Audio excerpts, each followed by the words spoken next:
Alright, it looks like we are ready for Golden Sun run by Plexa, a dear friend of mine. It's going to be an awesome run. They've been working really hard on it, and it's going to be so cool to watch all the techs and strats that there is in this game. So make sure to stay for this run, and yeah, Plexa, go ahead, take it away. Thank you, Legrand. Yes, Legrand, dear friend of mine, also ran this game at some point in time. Also, legendary Xenoblade X runner. You didn't see that run, go check it out. But we gotta get this run underway. I'm joined by Relay with me, amazing runner of this game as well. Say hi, Relay.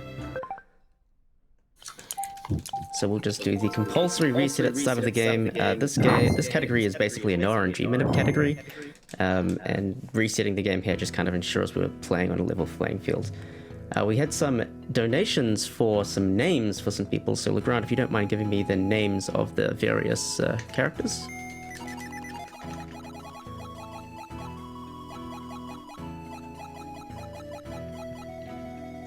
Sure, so we have, for Isaac, we've got Robin. Robin. His Japanese name, for those of you wondering what the reference is. What do we get for Garrett? So for Garrett, we've got Ocean.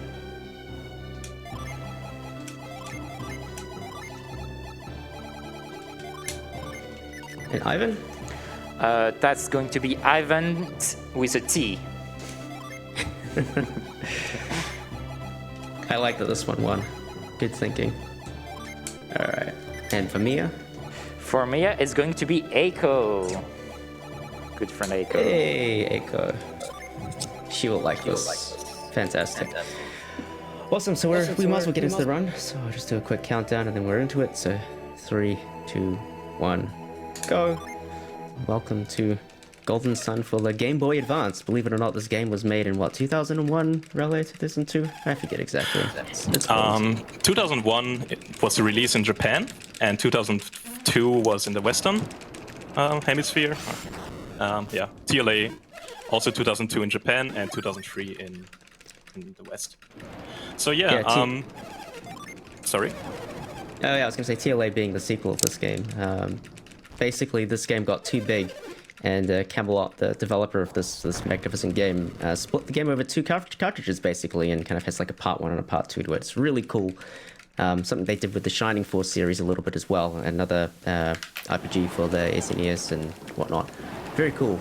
I have one more thing from you, Legrand. I need the menu color. What's the menu color? Yeah, so the menu color is going to be red-pink. Sorry, Eiko, it's not going to be blue. Why? Okay, this is fine. I'll deal with it. You'll see why in a moment. So this is the red-pink. Wait, I don't want that. I want this. And yeah. All right. We're gonna endure this menu color for the rest of the run. Yeah, we don't. Goes on. Sorry. Go for it. Yeah, we don't really like pink or red because it will make telling how much HP and PP you have left really hard. But it will be fine. Okay, it will be fine. Yeah, there's not a heck of a lot that goes on in the start of this game. There's a lot of cutscenes, a lot of lore, a lot of plot exposition, and not a lot of technical combat either. This game really picks up once it gets out of the intro, but that's in about 40 minutes time, give or take. Until then, we're basically just going to run from everything and hope that we get away. The run chance is basically 50-50 at this point in the game, and it's going to progressively go down as we get weaker. But for all intents and purposes at this point, it's 50% on the first try, 70% on the next try, 90% on the try after that, and then it's guaranteed after that. So that first flee is always guaranteed, and we're going to get 3 more encounters, and we're going to run away from all of them, hopefully. And we'll so that's good already. So the perfect RNG would be if we get 3 first try flees on all of these encounters. Already got 1 fail. That's fine. Yeah, with 3 encounters where you can potentially fail running away, it's very likely that at least one of them fails. So it's not unusual. We can't. At this point in the run, we can kind of predict how enemies will react a little bit. Like we'll know what actions they use if depending on what's happened before. Once we get deeper into the run, we'll lose absolutely any possibility of doing this, but since there's 5 scripted encounters actually, we kind of know what will happen. But other than that, there's really not much to talk about in the early game. We can set up maybe the plot of these games, Relay. Maybe that's a good idea. Yeah, sure. So if you're wondering what's currently happening, this is the prologue of the game. So this is happening 3 years before the actual main story. And there's currently a terrible storm happening. And we are currently in the town of Vale, which is at the foot of the Mount Aleph. And at the top of the Mount Aleph, there's a big boulder called the Mount Aleph Boulder, which is currently threatening to fall down and crush everyone in its way.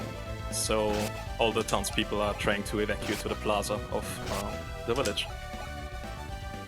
And we saw here at the house of Jenna and her family, her brother Felix is in the water hanging on to the wooden post. And he's about to drown, so we're trying to get help. So no one really knows what's going on at this point in the game. It will transpire that some people are raiding a place called Soul Sanctum, which is the first dungeon of this game, which we'll see in like 10 minutes time. They're trying to unlock the secrets deep within, and they've mistakenly not solved the puzzle correctly and triggered this giant cataclysmic storm, which is threatening to wipe out this little town of Vale. Yeah. Now that we've got Jenna, we're going to run back to Jenna's parents, and hopefully, since we've brought an adult with us, that the adult will be able to help the situation and, help Felix, as Felix is up there at the moment, just hanging on for dear life. So we've made it back just in time by the looks of things, and Felix is going to be okay. Everything is all right, everybody. No panic. Yep. Game ends here. Thanks for coming. What could possibly go wrong from this scenario?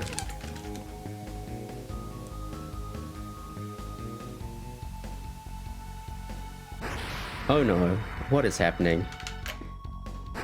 This wasn't going according to script. Yeah, this has never happened before. Never happened before. This is a first. Oh no, the boulder is falling. And anyway, coincidentally, down. yeah, and right onto Felix and Jenna's parents and Isaac's father. They all die. This is a really happy video game, we swear. So now with everybody crushed by the giant boulder and swept out to sea, we do the only logical thing, which is run away. And Garrett or Ocean will come running after us. That's a cool reference to a scene we'll never see. We'll talk about that in a while. Now, this is Satoru and Minardi. We don't know who they are at the moment, but they are the people who are leading the raid into Soul Sanctum. And they have just managed to escape the events that have just unfolded, and we have overheard their conversation, which they are not super keen on. And so they do what any responsible villain will do and knock us out, because we overheard them. Some people say this fight's winnable. It's absolutely not winnable. There is no universe in which this is winnable, no matter what happens. They are much, much, much too strong. We die, and that ends the prologue. And we fast forward 3 years later into the future, where we will find out what has become of those in Vale. And so begins the intro, which is the second part of this introductory sequence. So the rest of this is going to take 35 minutes, give or take, and there's genuinely a lot of cutscenes. Way too many cutscenes that any game should have. Game developers, if you are watching this, please, cutscene skip buttons are a godsend. Please include them in your games. But this game doesn't have them. Admittedly, this game is 21 years old now, so it does get a little bit of a pass. Problem is, every text box has to be cleared manually, so we're going to be mashing quite a lot through the rest of this run. I've got this on my hand because I've been doing this for like 10 years at this point, and that takes a toll on you. So friends, legalize turbo, make it good, so that we don't endure long-standing wrist injuries and whatnot. So a little safety PSA coming your way from Golden Sun. Now, you might wonder why on earth people would run a game that has a 40-minute introduction. Sounds kind of tedious, and it is. Yes. But this game it pays off. really picks up. This game really picks up the moment you leave Vale. And it's kind of a roller coaster from the start to the end once that happens. So that investment into the early game really pays off as you get into the late game. Yeah, we will talk all about that later when it happens. But Legrand, how are you doing over there? I am doing Is this bringing great. back some memories for you? Oh yeah, I absolutely loved running this game on and those 40 minutes of cutscene. It was the best thing ever, especially having to reset right away, right at the start of the game. But we have a few Hey, donations you got here. cutscene. You did the intro skip category though, so you got the fun times. So we have a few donations here. We've got $20 from Anonymous, thank you very much. And we've got also a donation from PT of $30 saying win that tourney. And with that, the incentive to win the Colosso incentive is actually met. So we'll have to see you beat that Colosso instead of dying like usual. That'll be fun. As long as we don't go to sleep. No, the final boss of the Colosso Gauntlet has a sleep bomb, which makes us go to sleep. Provided we don't go to sleep, everything is fine. But we'll cross that bridge when we get there in about 2.5 hours time. So anyway, the Vailinians are still reconciling with the aftermath of the events 3 years ago, and Dora, Isaac's mother, is saying to Isaac, "Oh, are you still thinking about 3 years ago?" And Isaac's like, "Yeah, kinda. Makes me sad." Isaac doesn't say a word, but we just infer that he is saying these things. But Jenna and Garrett have come by to take us away to Old Man Creighton, who will teach us all about the ways of synergy. Or I'm going to call it synergy throughout because I pronounce it incorrectly. But synergy is kind of the magic and the life force of this game. And what that allows us to cast magic, basically. That's what our PP stands for. That's what our magic is all about. There are 4 kinds of synergy aligned to the varying elements: earth, wind, fire, water. Garrett and Jenna are both fire adepts, or adepts being a person who can use fire magic, basically. And Isaac is an earth adept who will be using earth magic, because that's the classic trope. But yeah, we're still young in our careers, we don't really know much, so we've got to go get lessons on how to use magic. And For that purpose, we will visit Kryn, who is a scholar who came to Vale a time ago to study alchemy. So how the elements interact and how synergy works, basically. And these 3 characters are his students. Although Garrett isn't a particularly bright fellow. As you can see, he's just put his foot through the roof twice after we fixed it. So thank you, Garrett, for that. We really appreciate it. Garrett truly is the worst. Yeah, even gameplay-wise, he's not the greatest. Yeah.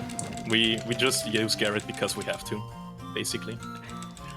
Yeah, we often joke in the community that Garrett's best aspect about him is that he has a backpack. As in, he can hold items, which any character can do. But the point here is that Garrett is supposed to be your tanking character, the character that's supposed to take the most hits. So he gets the best defense stat growth of all the characters. But defense is like not a good tanking stat. The only good tanking stat is HP, or your hit points. And I think Isaac and Garrett have basically the same growth in that. So Garrett can't even tank well. He just kind of more exists. or less. He just kind of exists. Oh no, we can also make him useful by giving him particular gen, but that will come up later. True. So Satoris and Minati are back. They're going around asking Creighton about Soul Sanctum, because they have decided to come back after all this time and decided to, well, try and break in again. Creighton doesn't know how to break in, but they have got him thinking about Soul Sanctum, and they think, oh, maybe we should go to pay a visit.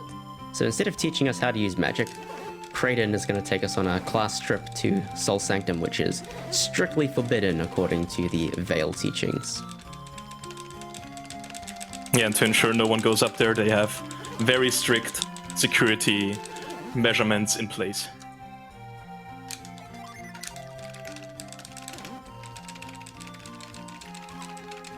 So what we're trying to do, the reason why my menu opened there and I did nothing is because I'm trying to hit like a very particular kind of location. There are certain ways in which you can trigger cutscenes that save time in slight fractions of a way.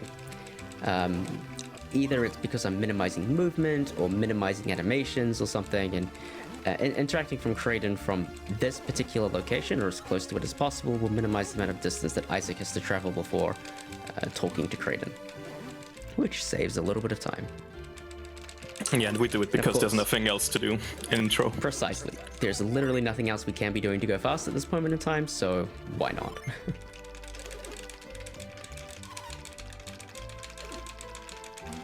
So Kraden has some mithril bags especially prepared for this kind of occasion, and he has got a hunch that we're going to find something in Sol Sanctum, but we don't know for sure. And of course, we do, otherwise there wouldn't be a game. Yes, so now we're on our way to Mount Aleph, and you will see the cunning we have to use to go past this guard. So much cunning. And that's oh it. Wow. Miraculous. Anyway, now that we're in Sol Sanctum, we can talk a little bit more about flee mechanics. In this game, fleeing is faster on average. Emphasis on average. It really makes for some interesting moments when you don't run away from things, but we will try and run away from as many things as we possibly can. There are two interesting mechanics. There's attacks first and caught by surprise. So attacks first is kind of like your back attack kind of thing. So it gives us priority, and whenever you have attacks first, you are guaranteed to be able to run away. So we want to see as much of that as possible. Caught by surprise is the opposite. That's when an enemy surprises you and they get to basically do a round of actions. Right now, that's just a pain, but by the end of the game, that could be run ending. So hopefully we get those all out of our system earlier on and we don't have to worry about it. I'm getting kind of miserable RNG here, but that's okay.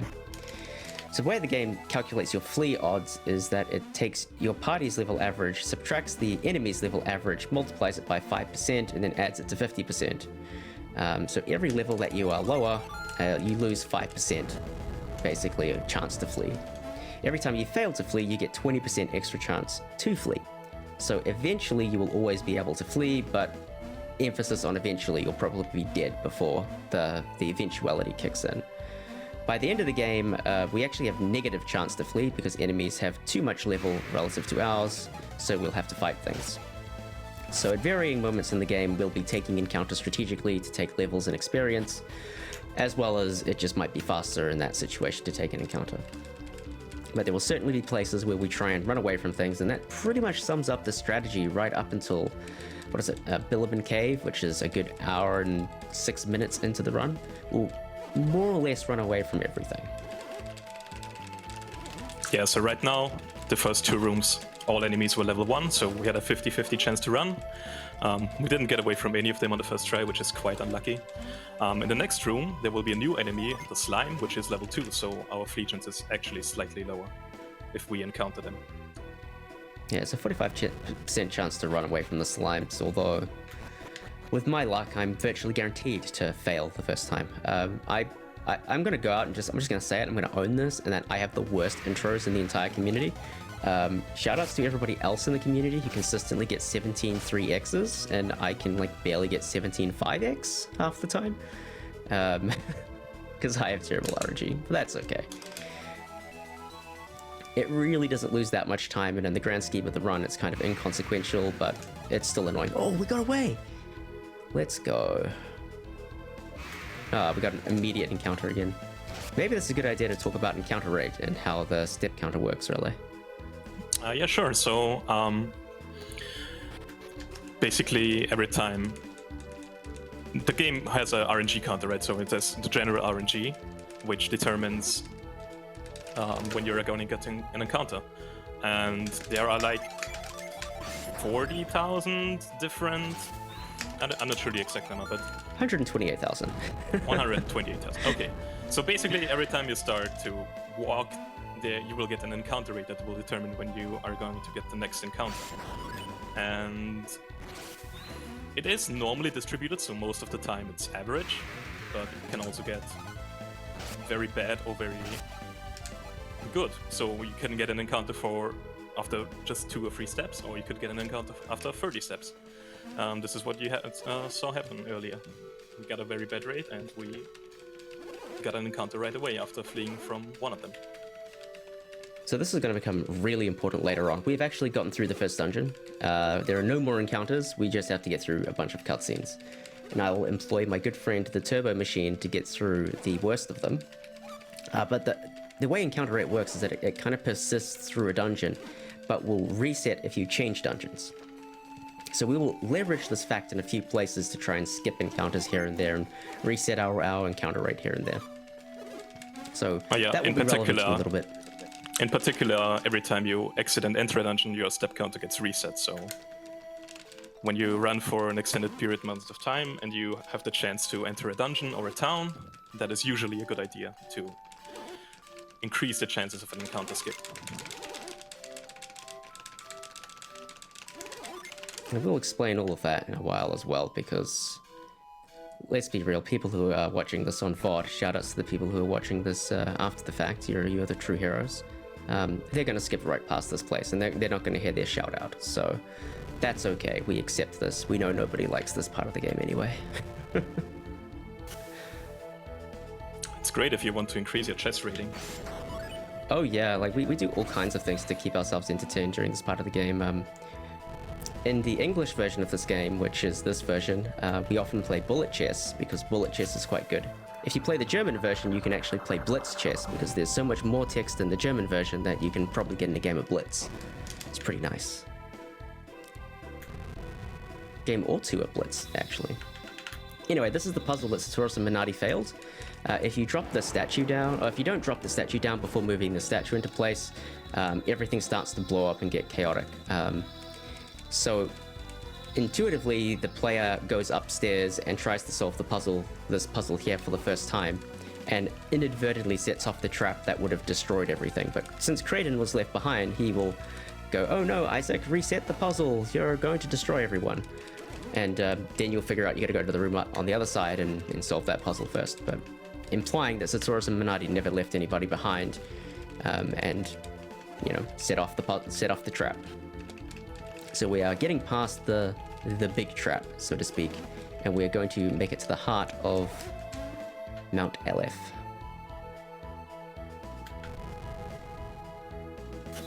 Yeah, so there's a few tricks you can do here to have a little bit of a challenge during intro.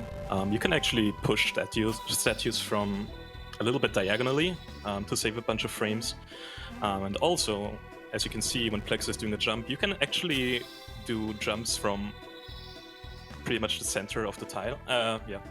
Like off center of the tile. So you do a half tile jump basically, which also saves a little bit of frames. And as said earlier, this is pretty much the only thing we can do to save time here. So try to go for it.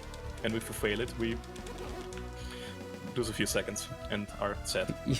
You feel sad and look like an idiot because you can't jump properly and it looks dumb. Alright, we have done something funny. We have opened a portal, and we will go through the portal, because what else do you do when you open a portal? You go right through it. And now I disconnect this great controller and move over to this terrible controller, which actually has a turbo button, so I will use it for turbo. Save your hands, friends. Save your hands. It's very important. So I think this track right now is probably one of the most famous tracks in all of Golden Sun. In fact, the Golden Sun series in general is known for its outstanding audio landscape. It is one of the best soundtracks of any game on the GBA and before. And if you go and get your copy of Pokemon Ruby or Sapphire or Mega Man Battle Network or whatever else, right? You listen to the sound of those games, it doesn't come close to the audio quality of Golden Sun. It's not even close. The songs may be fine compositionally, but the timbre and the depth of volume that they were able to get in this game is actually unreal for a Game Boy Advance game. This game is 20 years old and it still sounds amazing. Actual wizardry going on here. So I actually did a little bit of digging on this at some point and found out why this was the case. And Camelot, who are the publisher of this game, they rewrote their own sound engine just for Golden Sun, and I guess Mario Tennis, but we don't talk about that. And in doing so, they were able to create this incredible sounding game, or pair of games really, which is amazing. Most other games never went to that level of effort and would just use the default inbuilt sound system in the GBA, but Camelot took it one step further, and the world is so much richer for it. I saw people jamming out to this tune just in the breaks, because Golden Sun music has been playing all through the breaks here at RPGLB, and yeah, it's incredible what they were able to do. Absolutely incredible. Motoi Sakuraba, hats off to you. He did the Dark Souls games, he did the Tales of games, like just absolute legend. Absolute legend. We will probably not shut up about the music throughout this game because it's just wall-to-wall bangers. Like, you can legitimately pick any 5 random songs in this game, present it as your top 5 songs from Golden Sun, and I'd look at it and go, yeah, probably, I can see why you'd think that. Like, it's just such consistency and quality of sound throughout the whole game. So it's truly a marvel.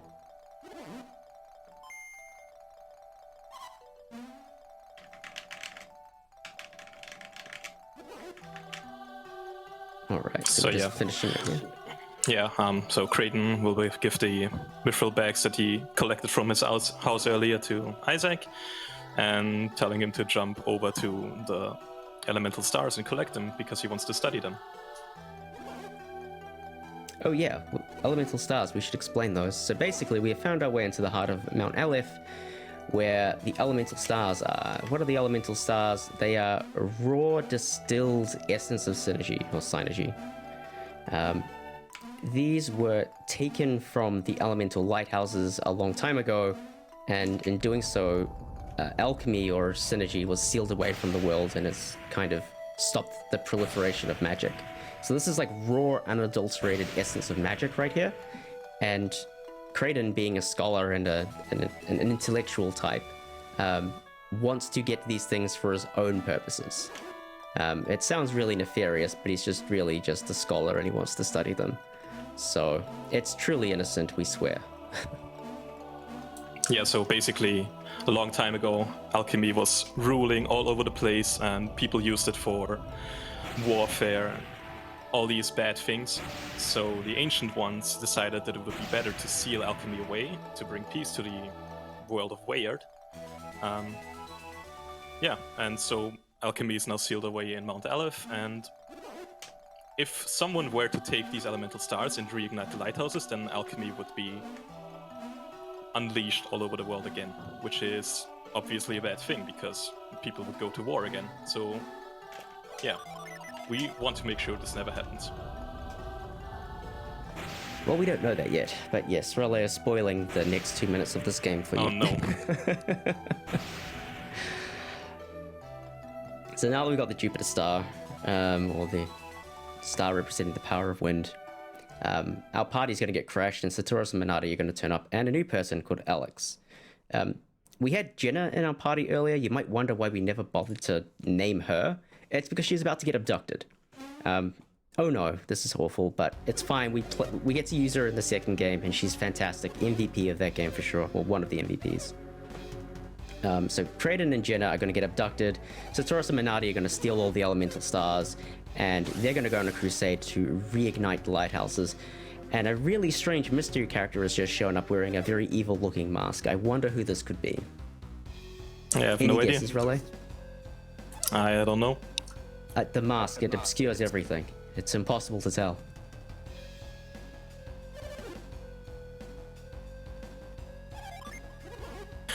So yeah, I don't know how much further ahead I should spoil, but it will be revealed in a second anyway. So this is actually Felix, Jenna's brother, who was thought to be lost in the storm 3 years ago. Oh my. Plot twist. Shore down the river, and the Satoros Melody found him and picked him up. And he traveled with them for the last 3 years. Yeah, so the big scary plot twist here is that the boulder did not kill Felix. Felix is actually alive, and his Satoris and Minardi are kind of using him as a bargaining chip to convince Jenna that they're not They evil. won't hurt him. They won't hurt him basically if they abduct him. So they are trying to get the elemental stars from Isaac currently, and this is basically their life insurance that they will not hurt them, because Felix would never let them harm Jenna. Yeah, so we lied earlier when we said the boulder killed Felix. How bad. Could not have seen that coming from a mile away. In fact, if you do not go fast in this game and take the slow way around and explore the town of Vale, you will actually, if you go to the inn, and the upper floor of the inn, you can talk to the masked man who is Felix, and he will say, "I have no business with you. Be gone." And it's like, oh, I wonder who this guy is. He's a little bit creepy. And it turns out it's Felix. It's pretty neat. Like, Camelot's attention to detail is kind of insane. Oh yeah, absolutely. Just all over the place, just the kind of things they do to build this amazing world. There's the little details that, like, really just, they stick out and they matter, and the game is so much richer for it. Bowie, who also did some runs at RPGLB, he loves to point out all of these things, and I'll try and do that justice, but yeah, Camelot are really masterful at their attention to detail as they build these amazing worlds. It's pretty cool stuff. And I think that's one of the reasons Golden Sun's endured for such a long time. Like, even to this day, the subreddit is like ridiculously active with people just posting content. We haven't had a game in 11 years, by the way. 12 years, by the way. I don't know. It's been a long time. And if 12 years sounds right. People are still doing OC art. It's like super cool. Like, these games have such an enduring quality to them because graphically they're incredible. Narratively they're incredible. Musically they're incredible. The world is incredible. So just, yeah, shout outs to the Golden Sun community and for keeping these games alive. It's really quite something. We'll give them some props near the end because, again, people are just going to skip right past this intro. So we'll make sure to give them some props before we finish this run out. And now there's a flying boulder in the sky because reasons. No, this is basically the god of Wayard. This is the Wise One. No one knows anything about the Wise One except that he exists and is powerful. There are lots of theories about the Wise One, but no one really knows. My interpretation is that he is the custodian of Wayard. He was given the agency, authority, responsibility, I don't know, pick one of those words. He was given that task to protect the world once alchemy was sealed away, and that he would be around to judge whether or not alchemy could be safely returned to the world. And in some sense, he is the grand architect of this game and the next game. So I'm not going to go into too many more spoilers on that, but just know that he is kind of setting up the plot of all of these games, and it's kind of like this godlike figure. Although one thing is, he does ask you to go on the mission to save the world, and if you say no and leave the sanctum, the game ends and the world ends. So congrats, you lose. People do runs of bad ending from time to time. It's a pretty awful category because it's pretty much just this into saying no, and that's it. It's a really unfulfilling category. I would have to agree on that, even if you do it blind. If you do it blind, it's even worse because it takes longer. Yeah. You've done it blind, haven't you? Yeah, so anyway, after we collected the Master, all the water disappeared here. We don't talk about that. Alright, water's gone. Okay, let's go. Yeah, and Mount Aleph, which turns out to be a volcano, is about to erupt. And we're stuck in this elemental stars room currently. Yeah, so the important thing that's happened is, as this thing is exploding, Alex, Satoris, and Minardi have all decided that they don't want to be here anymore, and they're going to take the 3 stars they have with them, and we're going to have 1 star. So we've got a little bit of leverage. That Mars star will become relevant in the next game, but for this game, it remains in our inventory, taking up a slot that we can't do anything with, which is very useful. It's not useful at all. Not even in any percent, which does arbitrary code things using the menu and stuff, using the inventories and stuff. It's just kind of a placeholder. Very cool item. So we're still going in this intro, and we're not even half, like, this is probably around, I don't know what the timer is at right now, but this is we like got the about 10 halfway minutes point. left. Yeah, I was gonna say this is like the halfway point of like a big long gauntlet of cutscenes, because we're briefly gonna gain control after this. We're gonna cast retreat, we're gonna run down, gonna hit a left, then a down again, and then we're back into cutscenes. Yeah, so you might be wondering, Plexa mentioned earlier that Legrand Grant, our host for this game, he ran the no intro category for Golden Sun. So why don't we do no intro? And that is because this category is no save and quit, which means we never turn off the console or do a soft reset ever, except for marathon purposes and safety purposes. And this is to prevent RNG manipulation. So we just play the game as is pretty much, and whatever the game throws at us, we will have to deal with. And the other big category that exists in Golden Sun speedrunning is with save and quit, which enables you to do RNG manipulation. And in that category, you can skip the entire Soul Sanctum Interior section pretty much. So you would know anyway which seed you're on once you leave the town. So the community decided that, okay, you can start with a basic save file from right after the start. We'll add 39 minutes to the timer, and you can play without intro. And it made things a lot more convenient. Yeah, we even got rid of that after a while because it just got too silly. So it's just, we start from after Veil whenever it's manipulation. So yeah, that was the brief amount of gameplay that we had to do, and now we're right back into cutscenes. Hence, Turbo, friends. Turbo, it saves lives, or hands. Same thing. So yeah, intro basically just acts as a big RNG randomizer, so we don't know what we're ending up with after we leave the town. Yeah, that's what Riley just said is correct. It's the whole reason, like, people always ask me, why don't you just skip the intro? Why don't you just start after Veil? And it's like, yeah, we could. But then the first 15, 20 minutes of this game would become manipulated. And the whole point of this category was to create a category which plays through Golden Sun the way that you would have played through Golden Sun, but really fast. It's And not to say it's completely... with a bunch of cool glitches and tricks, yeah. Yeah, But nothing, yeah. nothing substantial. No major glitches, not- basically. Yeah, it's in the major glitches category, but it still resembles the essence of Golden Sun. That's the whole point. We basically allow or ban glitches in this category depending on how far it takes us away from traditional gameplay. So there was a really powerful glitch that we could do without having to save and quit called Death Storage. And it trivialized the game because you could skip every boss, and everyone just unanimously decided that this is a terrible thing. It ruins the category, it ruins the integrity of the category, we're going to ban it. But then there's another skip that was found very similar called double poison procking, basically, which allows us to skip a certain part later on in this game. And that was deemed illegal because it's a boss skip. It was something that people didn't like doing anyway, and the category was otherwise unharmed. So it gets a little bit arbitrary.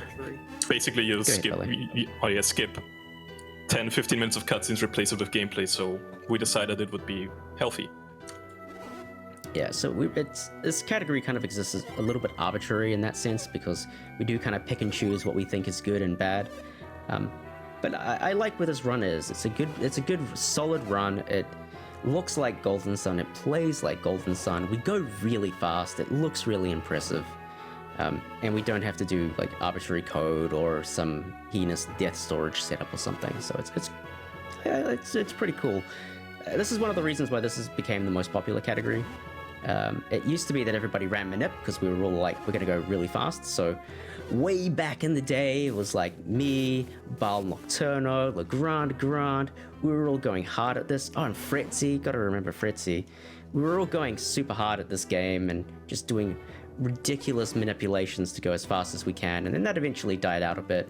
And like 3-4 years ago, this game came back with a vengeance with the advent of No Save and Quit, which kind of returned us back to the roots of this game and gave it a much more traditional kind of playthrough experience, which was really cool.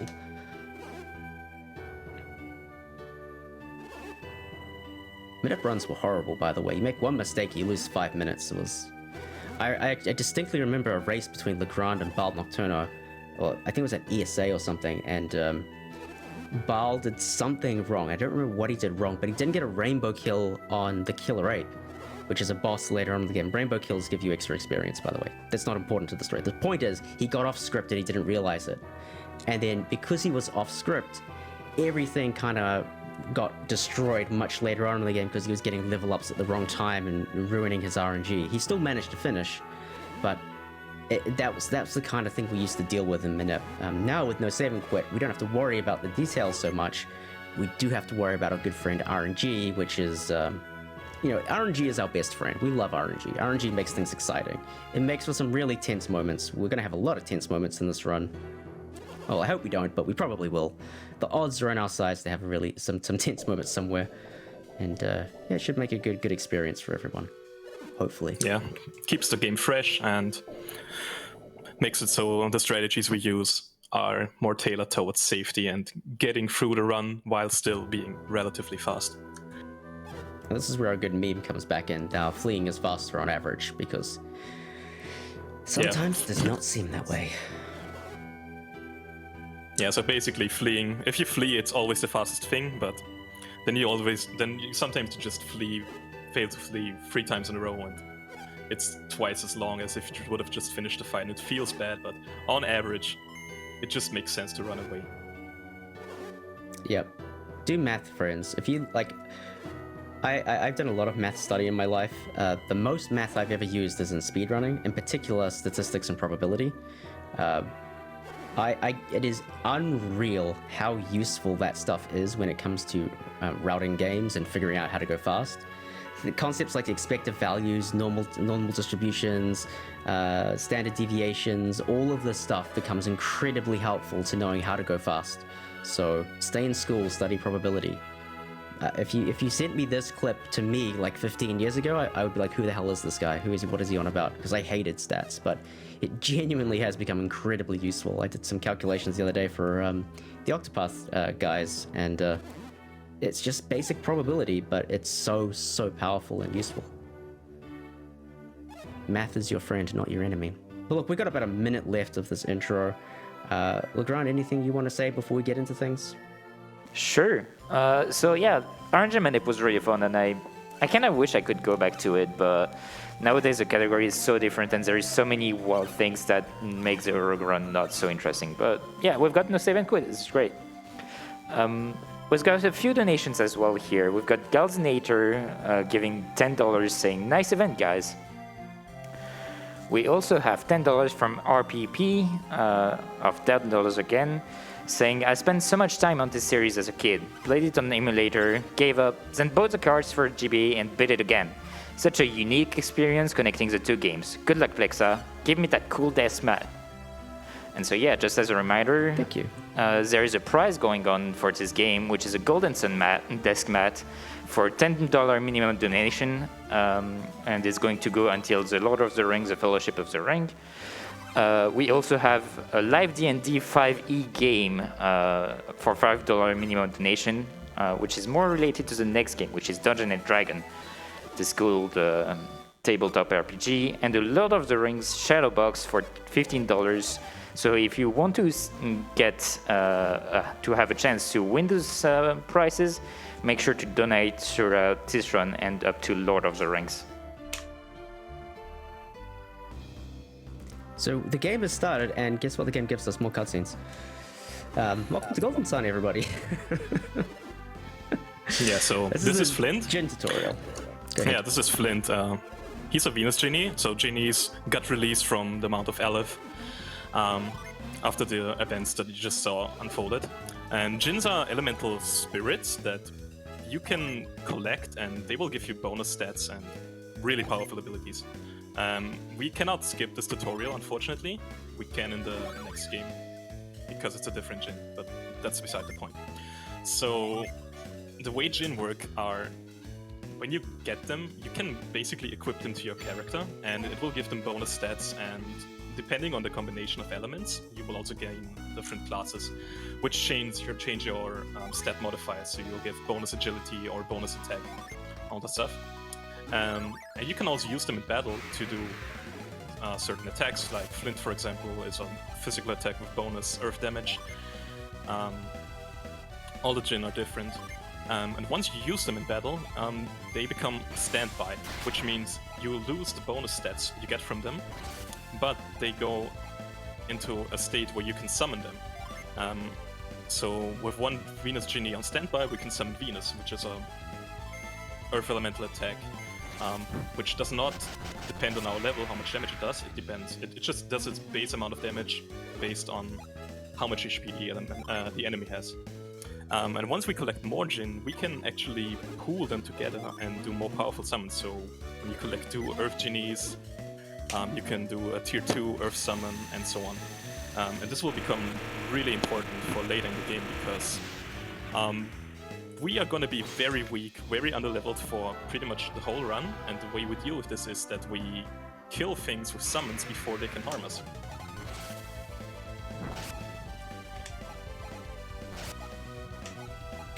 Okay, game.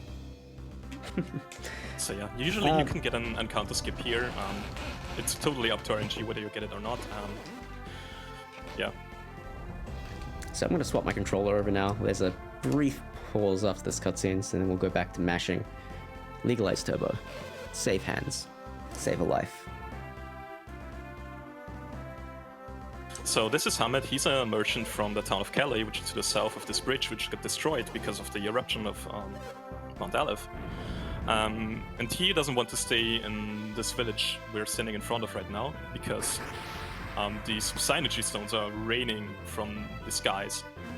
And he wants to get somewhere safe. And because he cannot return to the town of Calais, he will go to the north, to Lompa, which is a town of thieves and with an evil ruler who will use him as ransom to collect money from the town of Calais.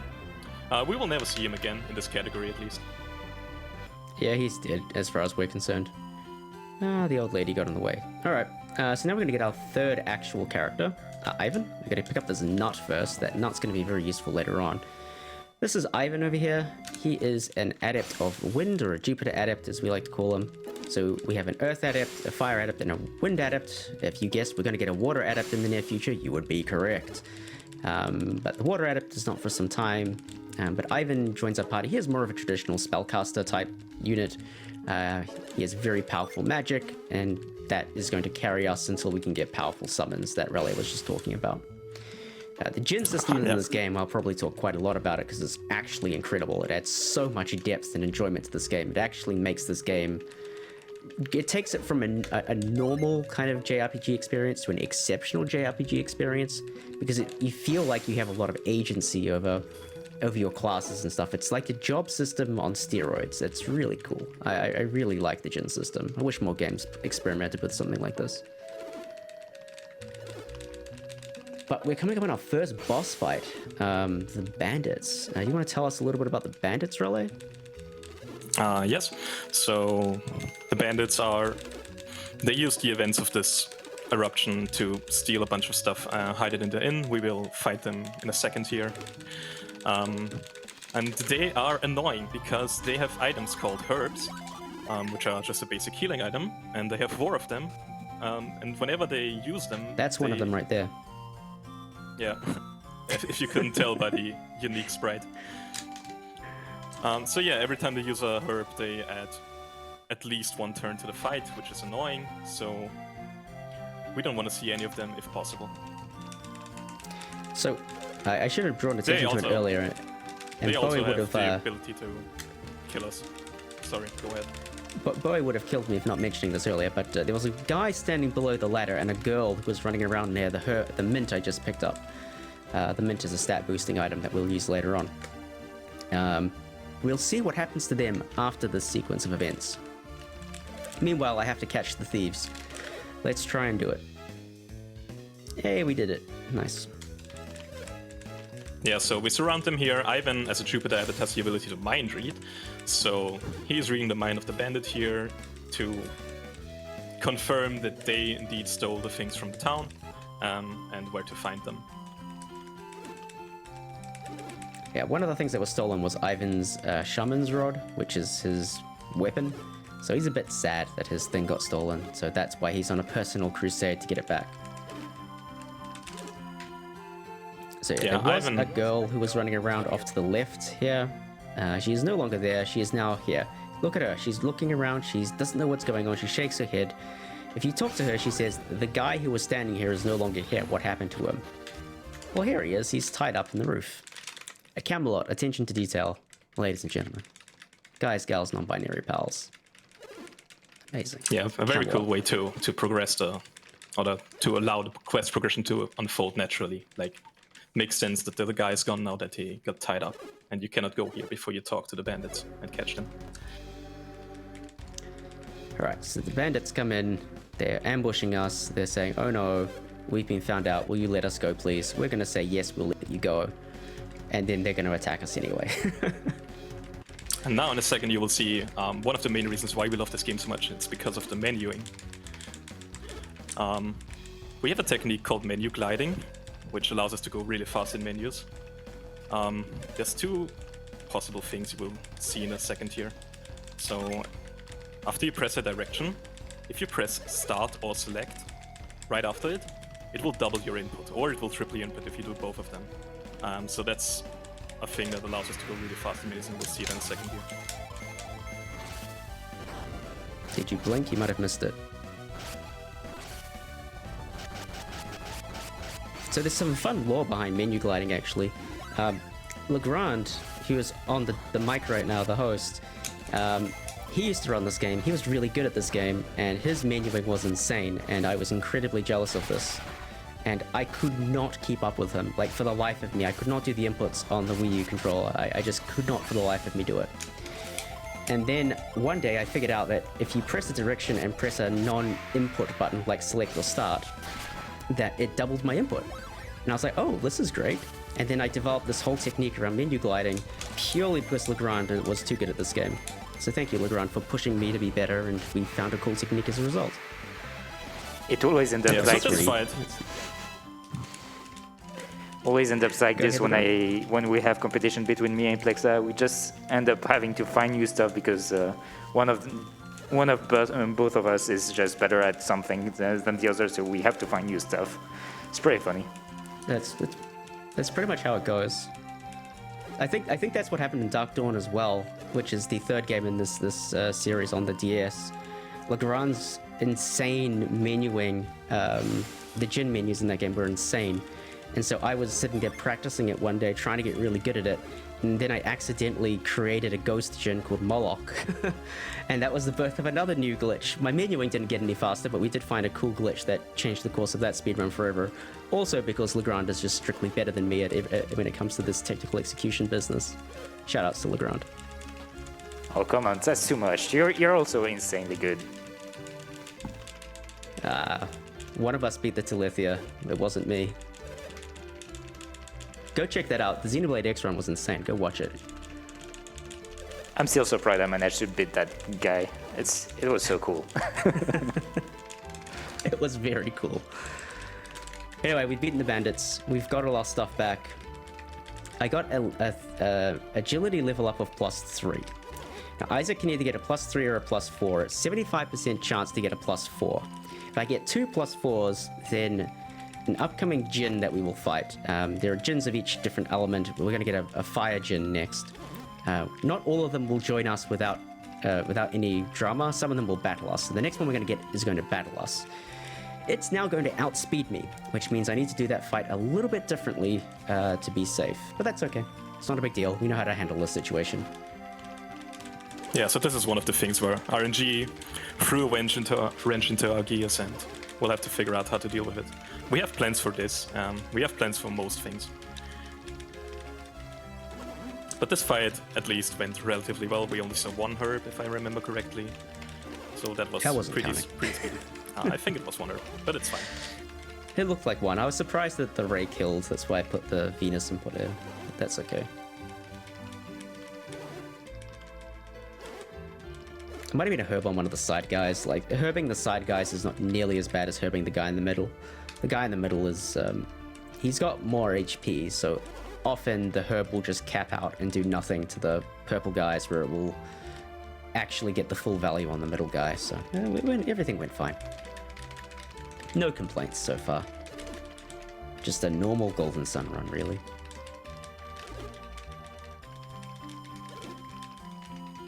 But Ivan is going to leave us. He is worried about Hammett, who was the person who went up north to Lunpa, who we will never see again, by the way. So Ivan's going to go try get into Lunpa and save Hammett, and we'll say goodbye to Ivan. Bye, Ivan. It was nice having you on the team while it lasted. And of course, we'll never see him again, will we?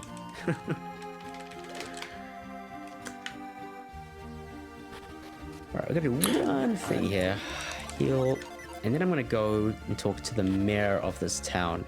And the mayor of this town is going to give us a Water of Life. Water of Life is a revival item, which is really useful. Revives in Golden Sun are not free. This isn't Final Fantasy. You can't just buy a Phoenix Down for like 75 gil or whatever. Waters of Life are expensive. They cost 3,000 gold. That is a lot of gold. They are incredibly rare and hard to come by. We don't have access to any revival abilities until much later in the game. Like, reviving in this game is really hard.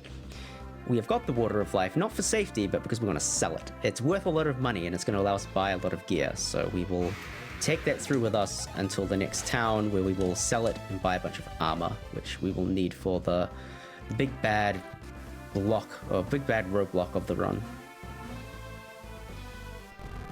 Yeah, so in this game, when you die, you just get teleported to the last town you visited, to the Sanctum, where you can revive. In this category, it usually means run over if you're going for a good time.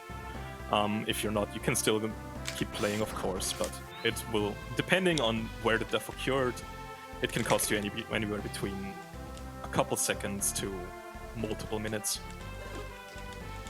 And the next Water of Life we're gonna get that we can actually use is not gonna be until about an hour after this cutscene. So after like 2 hours into the run. So we will do our best to not die. At the earliest. Ah yeah, I guess. That's true. Yeah, so the Water of Life we sell right now, we can actually buy back later. And the first opportunity to do so is after the Killer Ape, which is in about 40 minutes. Alright, so this is Goma Cave. Ivan came back to us, by the way. Who could have seen that coming? He couldn't get into Lumpa, so he's decided to join us on our quest because he read our minds and learnt about the destruction of Wayard if all the lighthouses are lit, which was the whole thing that the Wise One was on about. So Ivan's going to join our party again, which is really good news for us because he's really powerful and fast. Ivan actually is probably the MVP of this run. He hits hard with magic, and he's really fast. The really fast thing is really important because as this is a turn-based RPG, going first is a huge advantage. And if you go first, you act before enemies. So if you can kill enemies before they get a chance to act, then that is fast. And Ivan's going to allow us to do that pretty much throughout most of the run, especially after we get past this first little roadblock. The first roadblock being Saturos. Right now I'm looking for one high experience encounter that I want to clear. Getting that will allow me to hit a level threshold. That will be very helpful. Until I see an encounter of that type, I'm just going to run away from everything unless I get into a really bad situation. Getting one high experience encounter here will help Garrett get to level 3 and Isaac get to level 3, which will make the Forge fight, which is this little dude up here, a lot easier. So the cool thing about Golden Sun relative to a lot of other games is the puzzle mechanics. This isn't just a JRPG where you go from point A to point B. You actually need to solve puzzles to get from point A to point B. A little bit like Lufia 2, it's another game that's often compared to this. Some people think of it as kind of like a cross between a Zelda and a Final Fantasy in that sense. I really enjoyed the puzzle-solving elements personally. Here's an encounter that works. I think that's like the puzzle-solving in this game was like I really enjoyed it. I think some of the puzzles are really nice, especially when you're solving them for the first time. Yeah, I agree. So as you saw, as we entered the cave, we couldn't actually get in at first because the leaves were blocking the tree stump from being pushed down, and it also blocked the entrance to the cave. And so Ivan, being a Jupiter adept, he has the access to the Psynergy Whirlwind, which can also use in battle will just be a normal AoE attack, but you can also use it in the overworld as a puzzle-solving mechanic to clear leaves from entrances.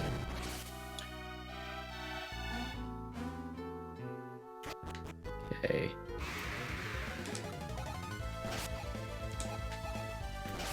Let me get out of here. I don't want to be your friend, skeleton. Alright. Just get up these stairs. Yeah. Hopefully no more encounter. And so yeah, we're getting into the forge fight now. As Plexa was saying earlier, Isaac is getting outsped now, so on the first turn... I don't think he is, actually. Oh, is he not? Okay. No, I think I misread it. Yeah, I did misread it. Okay, never mind. So if Forge was to damage Ivan on the first turn here, we would heal him with Isaac and everything would be fine, but because Ivan stayed healthy, we can just defend, which is a fast reaction. And now we do Venus and another Ray, and that will be the fight. No drama at all. So yeah, so basically the point here is that we had to solve this puzzle first before we could get to this Djinn. So frequently that'll be the case. We'll have to solve a little puzzle before we get rewarded with a Djinn. Now, Djinn are directly tied to classes, and in this game, most of your power comes from classes. Like the power you get from level ups is kind of insignificant when compared to the multipliers you get from classes. At like a tier 4 class, meaning you have 4 Djinn of an element on you, you get like plus 60% across the board on everything or something silly like that. Yeah, on top of the stats that the Djinn themselves gave you, so 1 Djinn being set is equivalent to like 2 or 3 levels. It's kind of crazy, actually. So we're gonna do some shopping really quick. Yeah, so we sell the Wall of Life and the Bandit Sword that we got earlier, and we're gonna buy 2 broadswords for Isaac and Garrett, so they deal a little bit more physical damage. And we will also get a bunch more armor for everyone. Plexa was mentioning earlier that armor is not a great stat in this game. That is because every 2 points of armor reduces physical damage by 1 point. Turns out there's not a lot of physical damage in this game anyway, so most of the time armor is not very useful. But the next boss fight that's coming up, Saturos, he has 2 physical attacks and they hurt a lot, so buying all this armor is pretty much just for the Saturos fight to make it more manageable and make it more safe. Yeah, there are other benefits as well.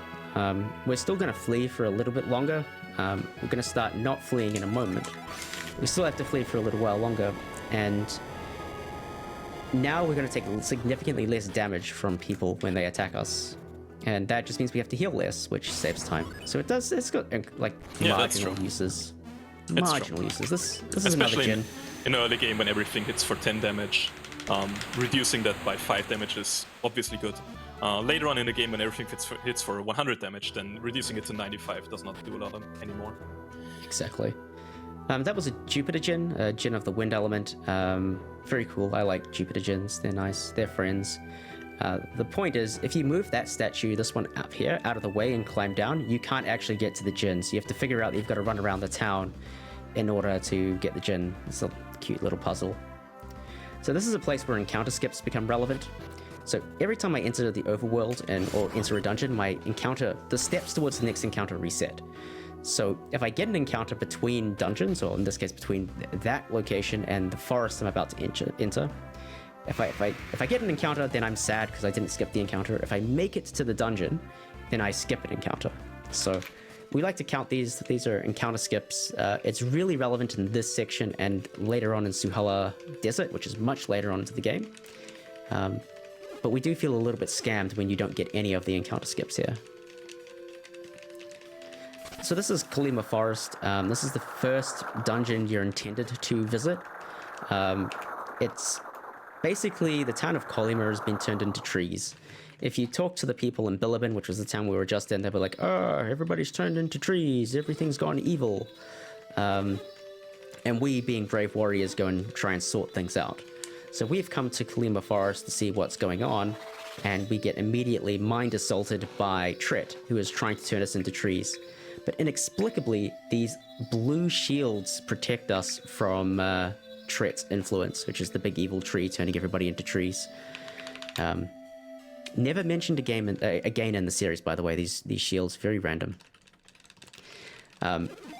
So the point here is that Tret's usually a nice spirit, but now he's turned evil because the synergy stones from Mount Aleph have, well, they exploded, one hit him in the head, and now he's gone evil. That's basically the point here.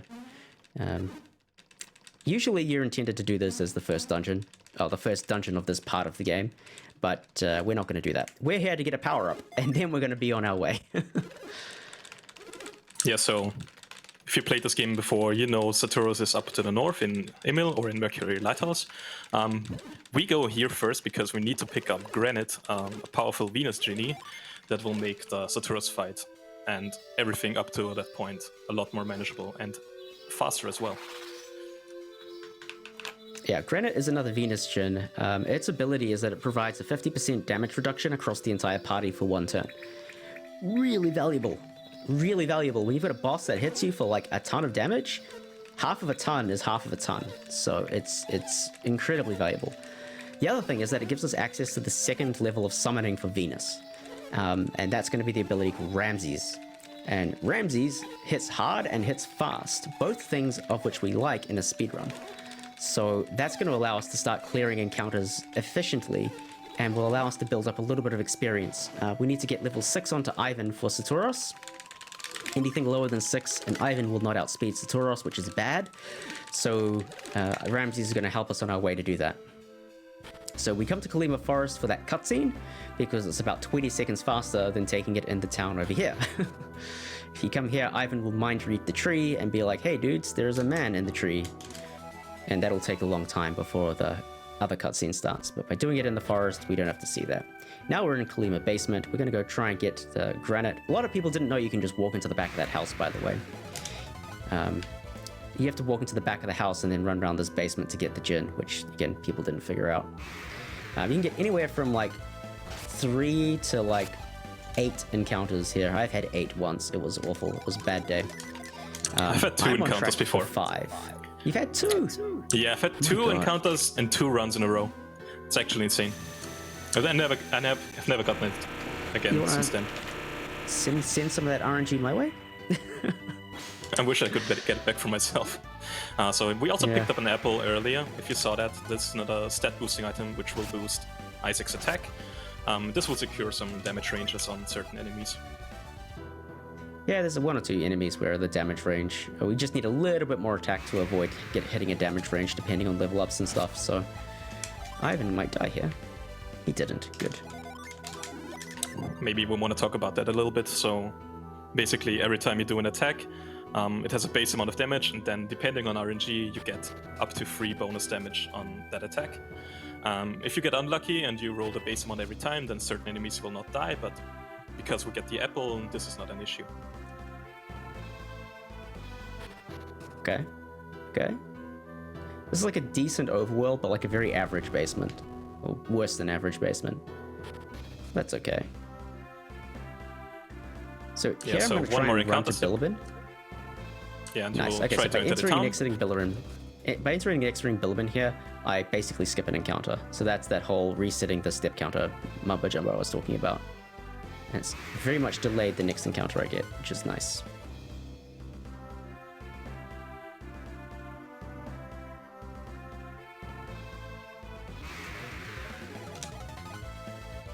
Alright, time to clear some enemies. We actually get to do some combat. Yeah, so we're about to enter Philippine Cave, and this is the first time in the run where we are going to take encounters for an extended period of time. And Plexa will also do a gen menu here to set up for this. He's moving 1 Venus Genie over to Garrett, so now Isaac and Garrett both have a Venus Genie. And the reason for that is because when he uses Ramses here in a second, they go into recovery mode, which means they cannot be summoned and they are also not set, so they don't give you any bonus stats. And you get them back after a certain amount of time after running. You hear this little click sound, and now they're back. If you give both Genie to 1 person, then you would need 2 recoveries to get both of them back. But because we split them up between 2 characters, we only need 1 recovery to get both of them back. And this is going to be relevant for all throughout the run to increase safety and to just enable us to use summons after every fight we take. Alright, I have way too much experience now. I was like 4 ghouls is probably enough, but we'll take 1 more to be safe. I'm gonna have way too much experience now. This is good. ghouls are like by far and away the most experienced in this region, and they're the easiest to clear out in one hit, which is nice. So Yeah, they're now also we slow. are going to try and run.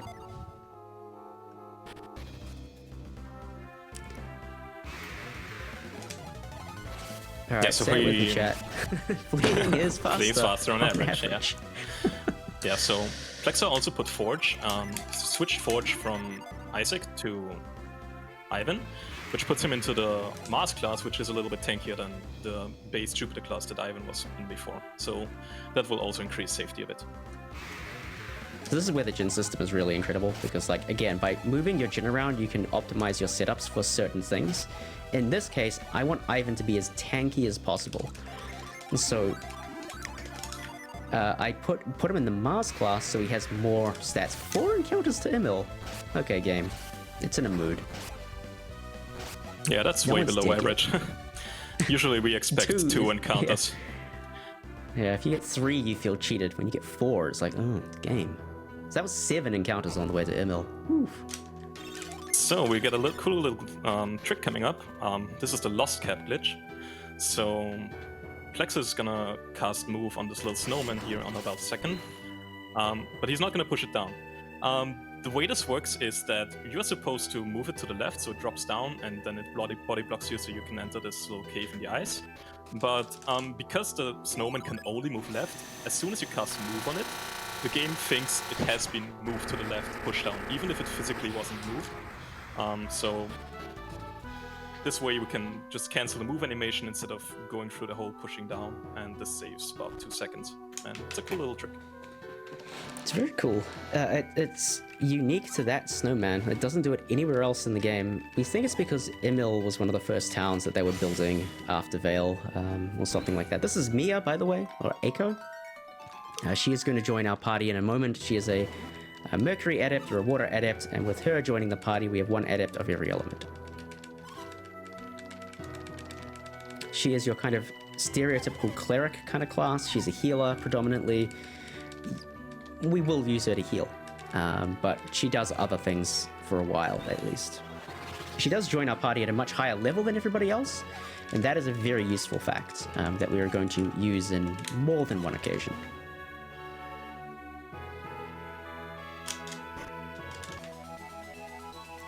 Gotta get the empty bottle. So if you paid attention, Plexa was predominantly healing with Isaac to drop his PP, and that is because we got another glitch coming up soon.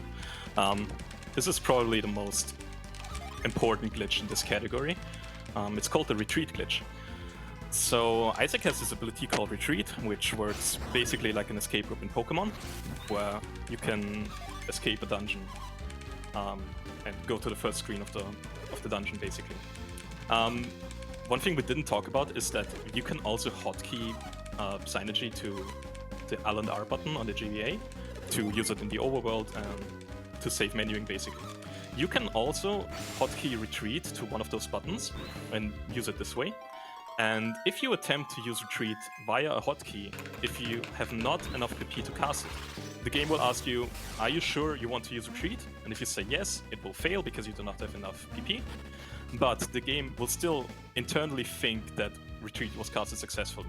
So in the game code, you are transported to the first screen of the game, of the dungeon, while you stay physically in the position you're currently in. And because of this, we can do a whole bunch of wrong warping in certain places. Basically, doors are looked up relatively, so it's like area 1, door 3. And Retreat glitch changes your underlying area, so it might be area 3, door 3, instead of area 1. And so we get sent all over the place. We like this glitch in our run because it actually makes the game more interesting and more technical and more difficult, because you're skipping sections of the game that could be giving you experience. Also, there's this whole bunch of retreat PP management going on you have to do. So here, because his PP is too high, he will cast move a bunch of time to drain his PP. Move cancelling is the fastest way to drain PP right now, apart from healing. Move cancelling is the fastest way to drain PP, full stop. Oh, Aside really? from like healing, I guess. I think, yeah. Casting Frost is about the same speed, you're right.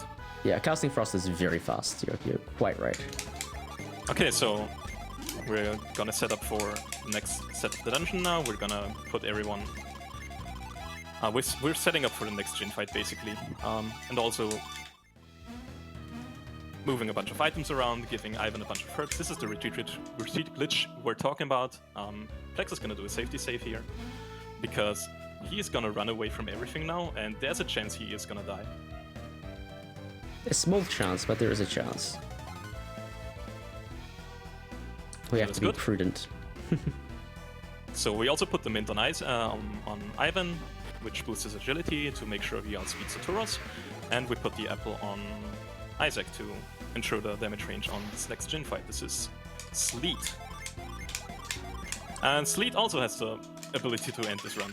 He has an ability called Frost Sphere, which at the level we're fighting him at has a chance to kill Isaac or Garrett in one hit. And there's nothing we can do about it. It's about a 1 in 20 chance, I think. Okay, Prism is fine. Yeah. Being safe, because we might as well be safe. Yeah, we could do this fight in one turn by casting Ramses with Ivan, but Ivan is very squishy and he can die to way more things than everyone else. So we just defend him with him one turn and cast Ramses on the second turn, and this will make sure we stay safe.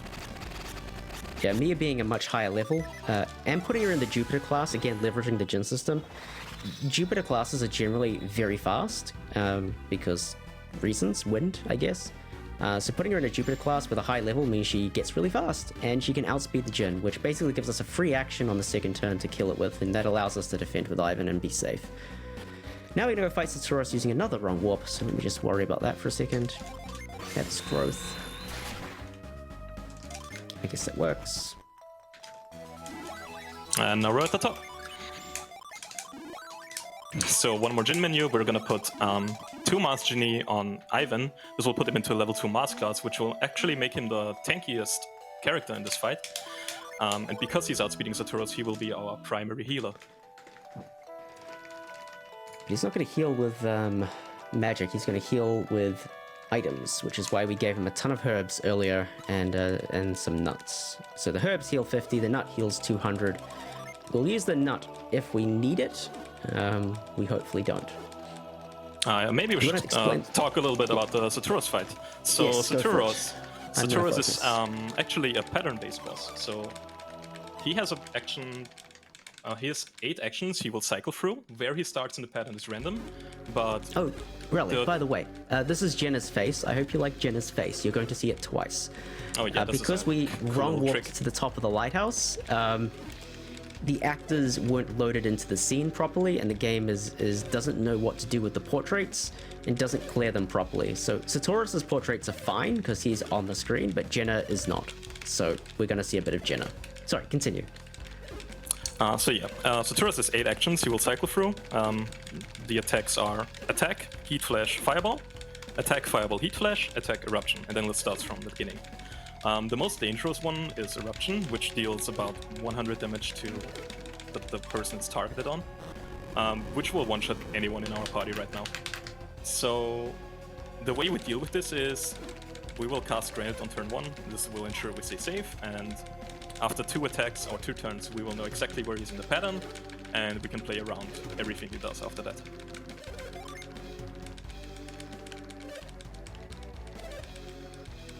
Okay.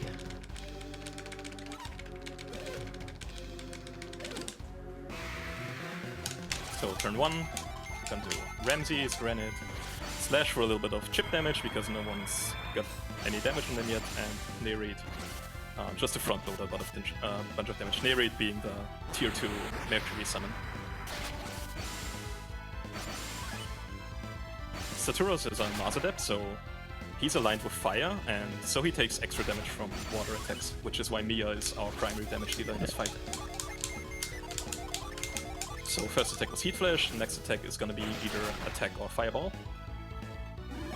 So I'm either gonna look really intelligent or really dumb. I'm gonna look really dumb. Fantastic. Okay.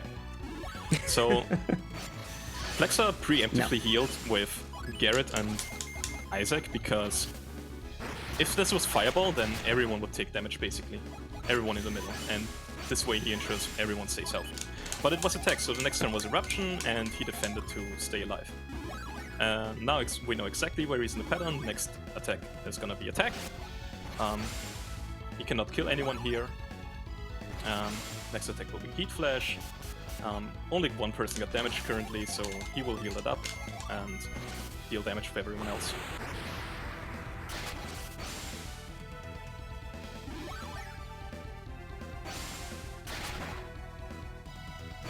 So on this turn we can cast Granite to take less damage from Fireball, which is pretty much exactly the reason why we picked up Granite. If we did not have Granite here, then there is a very real chance that one or multiple people die.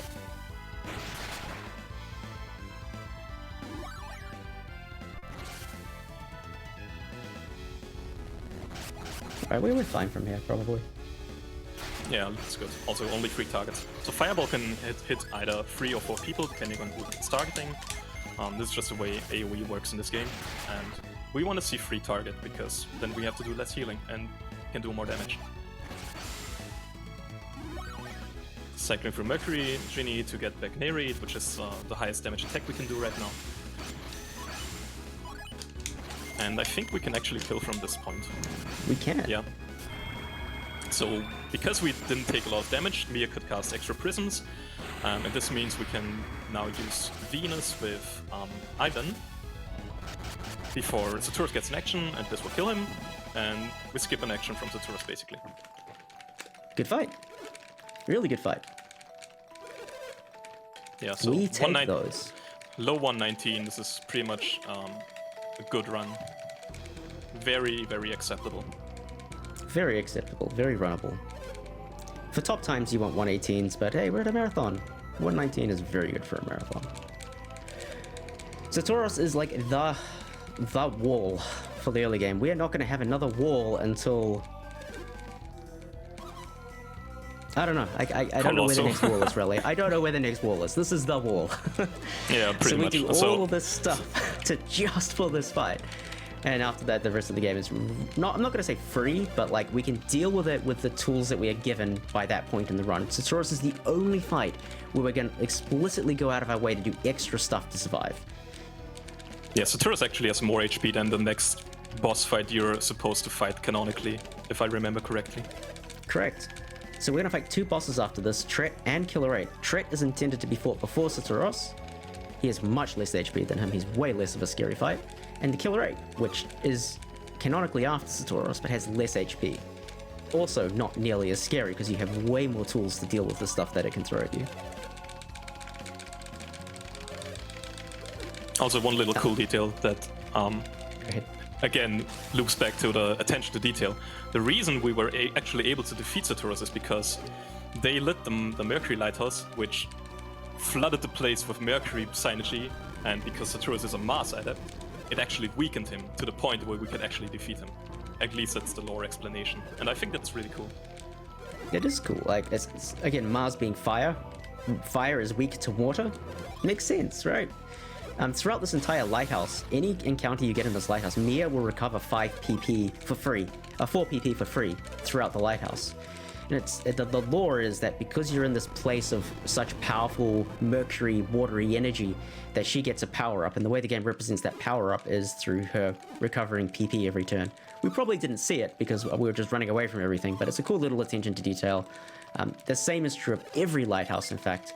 When we get to the next lighthouse, which is Venus Lighthouse, you'll see Isaac will recover 4 PP each turn as well, but that's in some time. We don't much game to be had before we get to Venus Lighthouse.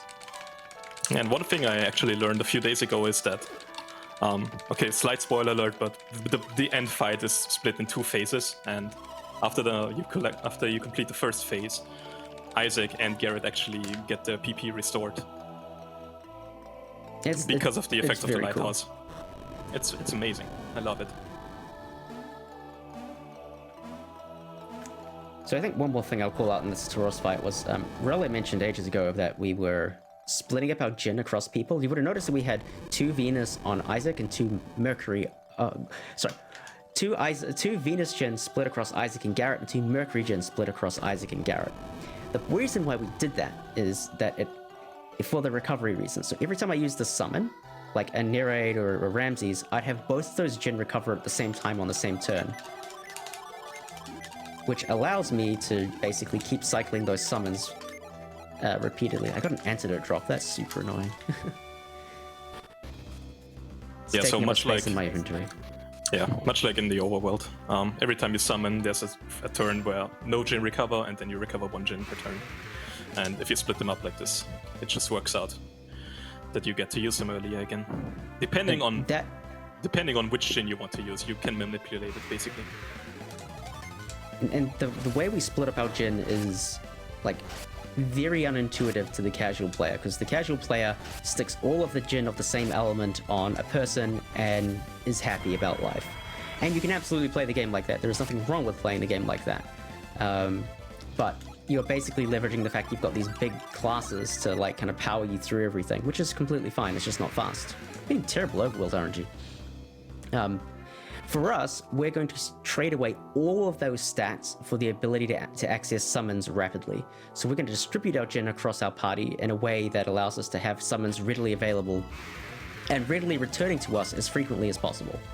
So we're going to be incredibly fragile, which is why if we get caught by surprise, we will probably die. But we will have enormous power. So Ivan probably will be fast enough to outspeed things and blow them up with his with whatever summon is appropriate to choose at the time. It's a very cool element of the routing here. I'm getting terrible RNG here. Classic runback. So yeah. Classic runback. So after the Saturus fight, Plexa moved 1 Mercury Genie from Garrett over to Isaac. So now Isaac is in level 2 Mercury class and has access to Avoid. Avoid works like a repellent Pokemon, more or less.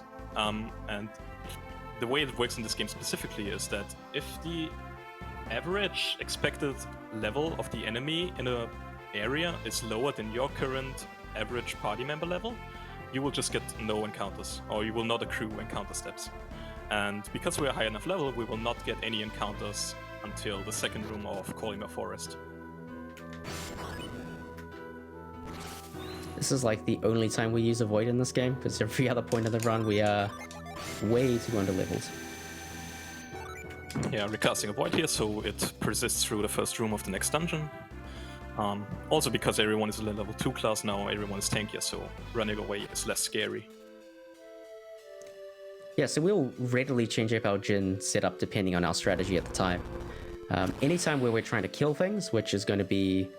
once we get out of this area and into the next area, we'll start killing things again. We'll be splitting our Jinn up across across everybody so we can make use of summons really efficiently. Then later on, we'll try and be running from things, and we'll rearrange our Jinn in ways that'll give us the most amount of stats on people. So again, the Jinn system is really fantastic. Like changing your abilities, changing your stats, it's really intricate and like it's really cool. Can we get more people doing it, please?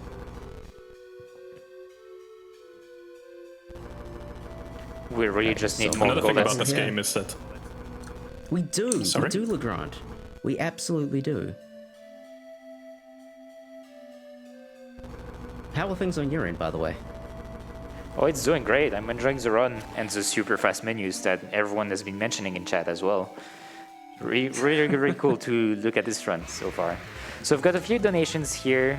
We've got $25 from Zekpi, long-time watcher, first-time donor here. I'm so glad our RPG Limit Break is back. My wife's brother lost his battle to mental illness almost a year ago, so I'm donating to the great cause that is Nami and in his memory. We both love Golden Sun. Good luck, Plexa, and thanks everyone for the great work you do. Greetings from Chile. And we've got a $10 donation from Airplane saying, Golden Sun, Golden Sun, Golden Sun. Thank you very much for those heartfelt donations. I'm going to do a trick here in honor of Baal Nocturno. If I can get it. Come on. So what Plex is trying to do here is he's aligned to this tree stump here, and if he presses up and A at the same frame, he will be able to open this treasure chest. We did it. All right. There's a reason I opened that chest. There's a reason, because there's story time ahead. Baal Nocturno, again, old school Golden Sun runner, he was on a mission to open that chest using that trick. We didn't know that trick was possible, but he was determined to find it. Completely useless to the speedrun, completely useless to every person who has ever run this game. But he was a man on a mission. He threw himself against that for hours and eventually cracked it. Yay, we can get the thing without solving the puzzle. Everybody went home and had a good time. 4 or 5 years later, this game got broken with arbitrary code execution involving deep out-of-bounds manipulation and trick, which is the dungeon we're currently in. And it turns out the critical thing to do all of the cool manipulation that we want to do in any percent requires Isaac's defense value to be very particular values. And suddenly, the fur coat, which is the item I just picked up from that chest, became relevant to the speedrun because it gives you a unique defense value that allows our any percent friends to basically do arbitrary code execution. So I find it really awesome that that completely irrelevant glitch became completely essential to beating this game the fastest possible way. Shoutouts to Definitely Not FX. He's run that category before, absolute legend of the community. He has really driven that category in particular a long way, and all variants of the highly manipulated categories realistically. And it all comes down to getting these cool defense values. So shoutouts to Baal, shoutouts to FX, shoutouts to Golden Sun in general. Cool series, cool game, cool people. Alright, another Jin. Please don't run away. Oh yeah, one thing we didn't mention is that Jin that you fight in the overworld or in dungeons have the ability to run away. When they do, you have to reset the room to make them appear again. And on some Jin, it's not that bad. Like for Breeze, it's the next door is about a few steps from here. So you lose like 10 or 15 seconds. For other Jin, it's up to a minute. So every Jin has an 11% chance to flee. 11. We hope they don't try, but one of them probably will, realistically. Yeah, across all the Jin we fight, if you do the statistics, there's about a 50% chance, I think, that at least one of them flees once.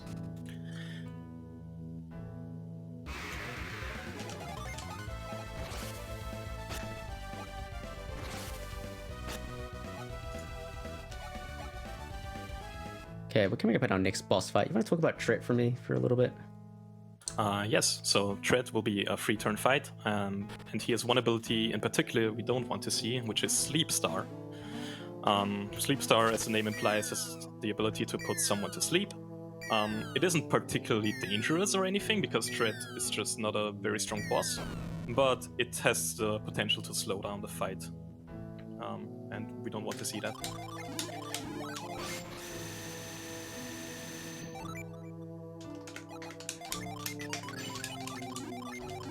So again, I'm gonna switch our Jin around a bit, putting one of Venus Jin on Garrett, or on Ivan. So basically we're splitting the Jin all over the place again instead of having 2 of each element on one character. So again, front-loading a bunch of damage with Summon, and using Fever, physical attack with bonus Mars damage. Tret is weak to Mars, and this is also a cool thing about the battle system. At the start of the fight, we actually only had 1 Mars Jin on standby.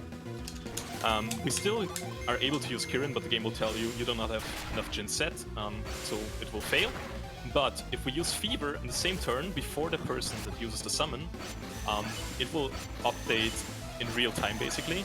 So Isaac used Fever, we now have 2 Mars Jin on standby, and Mia is able to use Kirin. The same thing happened here with Ramses and Flint. Damn, we didn't get a rainbow kill.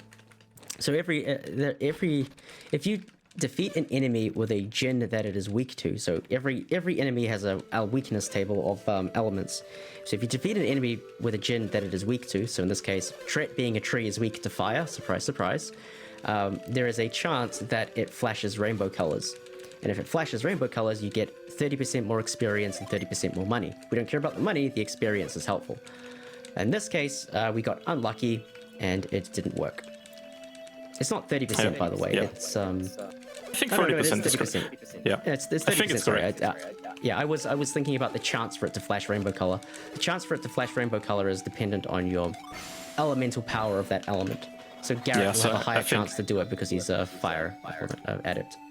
Yeah, I think if I remember correctly, in the state we're in, it's about an 86% chance to work.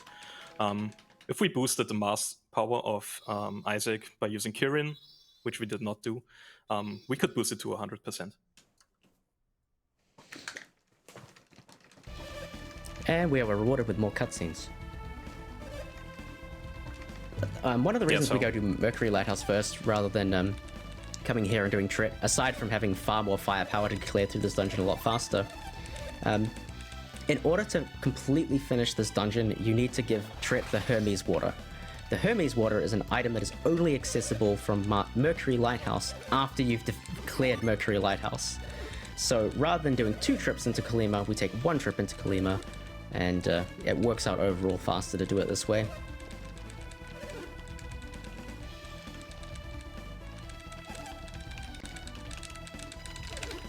Yeah, the reason we have to complete this dungeon is because there's a bridge connecting the 2 lands.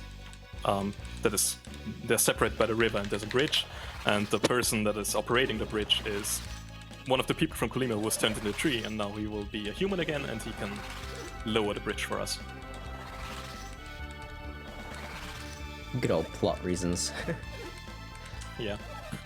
Funny enough, we could skip this, even in this category, if we allowed it, but as said earlier, it would not be a good idea for the health of the run. Yeah, this is Revelia is referencing Death Storage. Death Storage basically would, if you die on the same frame that you do a screen transition, provided it's there's some things that work with it. I'm not going to go into the details, but if you align the conditions exactly, you can basically walk past the loading zone. And what you do is you do a very precise walk in this room, and you can walk past the loading zone at the bottom of the screen and then walk around the top of the screen and walk past the bridge, allowing you to skip, well, pretty much everything that we just did, which is, too much. No Saturos, no Tret. Yeah, just too much.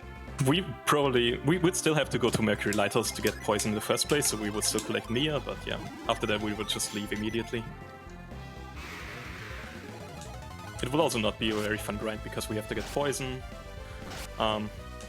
Would make the run very unfun. So this is the last bit for a while where we'll be trying to run away from things. Alright, thank you. Very unlucky second encounter too. Yeah, it's okay. It happens. You just become accustomed to the bad RNG when you play this game. So now we're going to do an optional dungeon. So this is Fushin Temple. It's connected to Fushin Falls. It's not strictly required to advance the story or the plot or the game, but there is a djinn in here. This djinn is Zephyr. Zephyr is useful for 2 reasons. 1, it's Jupiter. 2, it gives us more agility when it's used in battle, which is convenient, but not enough to get it on its own. The real reason we get it is because it's a Jupiter djinn. And that gives us access to the tier 3 Jupiter summon, which is Procny. Procny is the fastest ability in this game that is not a basic attack, and it's AoE, and it basically one-shots everything. So even though this is like a 2.5 minute investment, it is 100% worth it to go and get Procny. It makes everything following this so much faster. And not only that, it also makes things a lot safer. Another unlucky encounter. Yeah, you can absolutely die to these encounters in here. Yeah, that's a very scary encounter. Anything with a bone fighter in it is very spooky. So another retreat is coming up here. There's a hidden path. You're supposed to light this room up by inserting a jewel into the dragon statue, which would make the path visible. But the path is always here, so we can just go over there and use the retreat glitch to enter this room and fight Zephyr. Okay. Zephyr can one-shot Ivan with a particular ability called Storm Ray. He didn't choose to use Storm Ray or run away, so this is fine. We're okay with this outcome.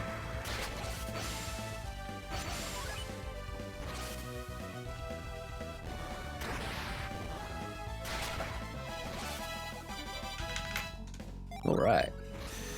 We are zooming. And again, with the perfect PP management, so we were able to do the retreat catch here, but after walking the steps over to Zephyr, we have exactly enough to retreat out immediately. Yeah, the PP management in this game is one of those subtle things that it's really easy to overlook as a new runner, but over time you build up like skill and you just know how to get like little bits of PP recovery here and there to like make things work. Like sometimes I'll take a slightly suboptimal movement path to get an extra PP recovery or something, and it just works out in really nice ways. This is Procne, it's fast, it kills things. We are now going to start taking encounters, by the way. At this point, in this point exclusively, it is now fast. It is not faster to flee on average because Procne is so fast. No, I didn't heal Isaac. Okay. Ivan outspeeds every enemy here, and he one-shots every enemy with Procne if he targets them. On some enemies, we will need an additional synergy to clear things, but that's okay. I didn't heal anybody. That's bad of me.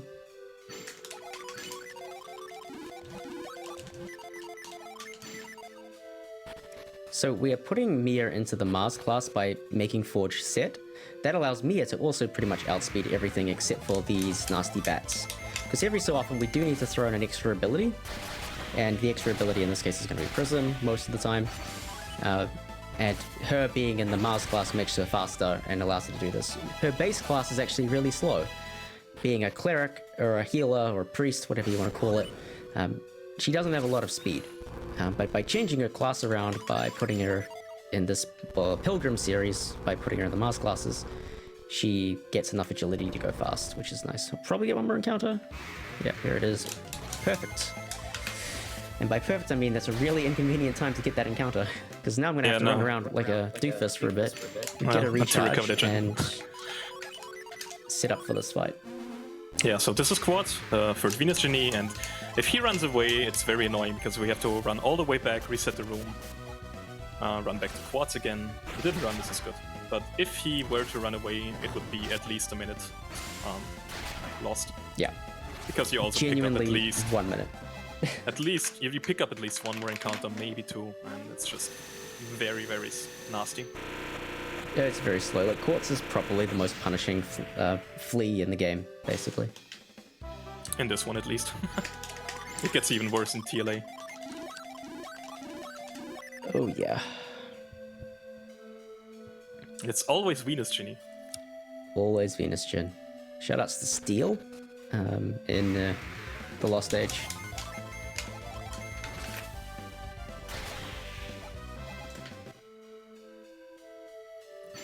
Do we have some time for some donations? Absolutely. Alright, so we've got $15 from Smelly Mac Troll saying, "Is this the ocean?" Big shout out to Garrett. Yo, Smelly. So we've got a $100 donation from Anonymous, thank you very much. And we've got another $100 donation from Sadetta, saying, "Good luck on the run, Plexa, and thanks to Legrand and Rolly for commentating and the hosting." Well, thank you for your donation, Sadetta.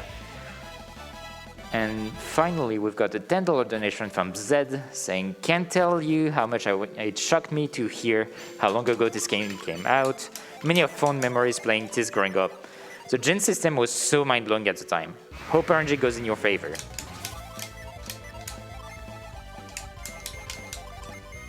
So we just picked up an item here. This is the Elven Shirt. It's probably the most powerful item in this game. What it does is it raises the agility from whoever wears it by 50%. Currently we have it equipped to Mia. This will ensure she keeps outspeeding things throughout the mid-game. Later on we will equip it to Ivan to ensure he outspeeds every single enemy in the game throughout the rest of the run. So we can one-shot things and keep us safe. This is actually the only item in the game we get that's out of our way. Yeah, it's just that powerful. Yeah, the Elven Shirt is busted. Agility is a really important stat, and so by giving us like 50% extra agility, it's kind of good. Right, Killer Ape time. You want to explain the Killer Ape? Yes, Killer Ape. So he has a couple abilities that we don't want to see. One of them is Warcry,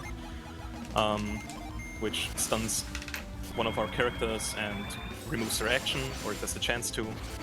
He also has Ransack, which can pretty much oh, it does about 70 damage to one character. It can one-shot Ivan. Bind on Garrett is not very fun because we were just about to cast Flare Wall on this next turn with him. So we have to adapt our strategy now. We cast Zephyr on turn 1.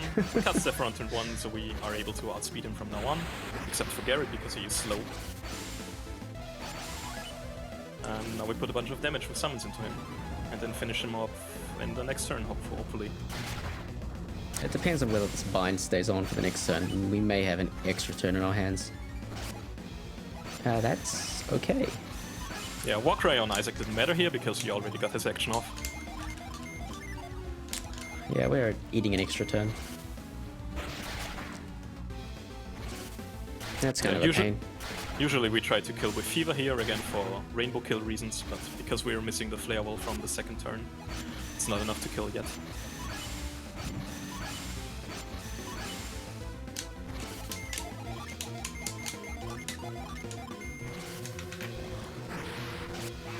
There we go. A little bit of a backup strat, but that's fine. It happens.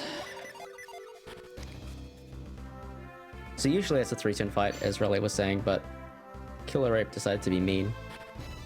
So I'm gonna try and do a trick here. If I can. I'm not very good at it.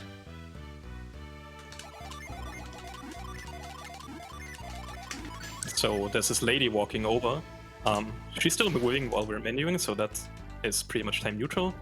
And she's carrying water to this little pot over there, and when we talk to her, she drops it.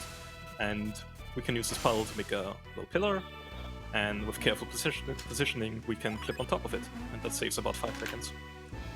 Yeah, it's like pixel perfect-ish. It's not, but like it's like a pixel and a half perfect. This game does use subpixels, so I can talk about half pixels without being completely wrong. Yeah, it's annoying to get the position right, but once you get the setup, it kind of works okay. And because we have time to kill, it's not a big deal. Oh, these apes. You want to talk about these apes? They're not our friends. So these apes these also appear in Mogul Forest, the last dungeon we were just in. Usually they appear if you cast Force on the little tree stumps you saw. They're basically intended to be a mini-boss. And these are the same apes that appear in that dungeon, which means they have a lot of HP, to the point where we would need to use 2 tier 3 summons to clear them, which would be slow, so every time we see an ape, we will try to run and hope they don't kill us. Yeah, those they apes... Actually they have more HP than... Yeah. So they have more HP than the last enemy in their kind of line. So later on we'll see these pink apes, they're called the Dirty Ape. They have more HP than those, which is just silly. There's like 20 more HP. It's 60 more HP. 60, yeah, it's silly. Yeah, it's absolutely ridiculous. Something is not right. I know what's not right.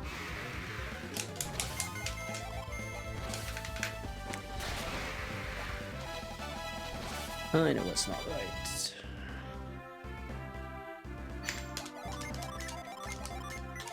There we go. So now we have a setup going on, we call it Pocket Proccny. In this next dungeon, we will do a mixture of fighting and fleeing. So every time we can clear an encounter with just Proccny or with a Psynergy and Proccny, we will do that. And if we see anything else, like an ape, then we will try to run away. And this setup we have going on right now, he's set up for the next boss fight or mini boss fight, so it's not active right now, but after that boss fight, we will go, after every fight, into the Jin menu.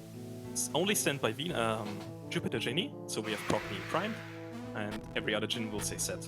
This will give us the maximum amount of survivability and tankiness, while still giving us access to Proccny.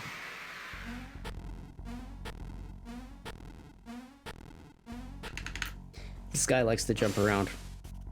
This is the Frost tutorial, by the way. That ability that we had to use earlier to get the Jin, the mist back in the previous town. We're getting the tutorial for that ability now, which doesn't quite make sense, but let's just roll with it.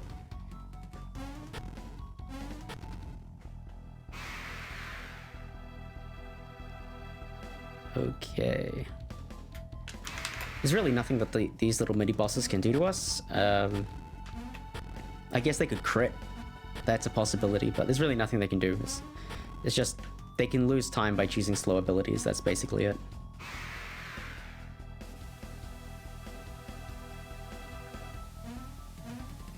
But there's one other thing we got to do in this next dungeon. You want to talk a little bit about it, Relay?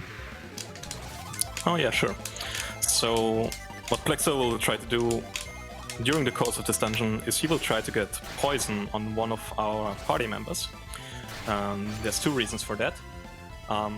Or like there's one reason for it, and we can use it on two occasions.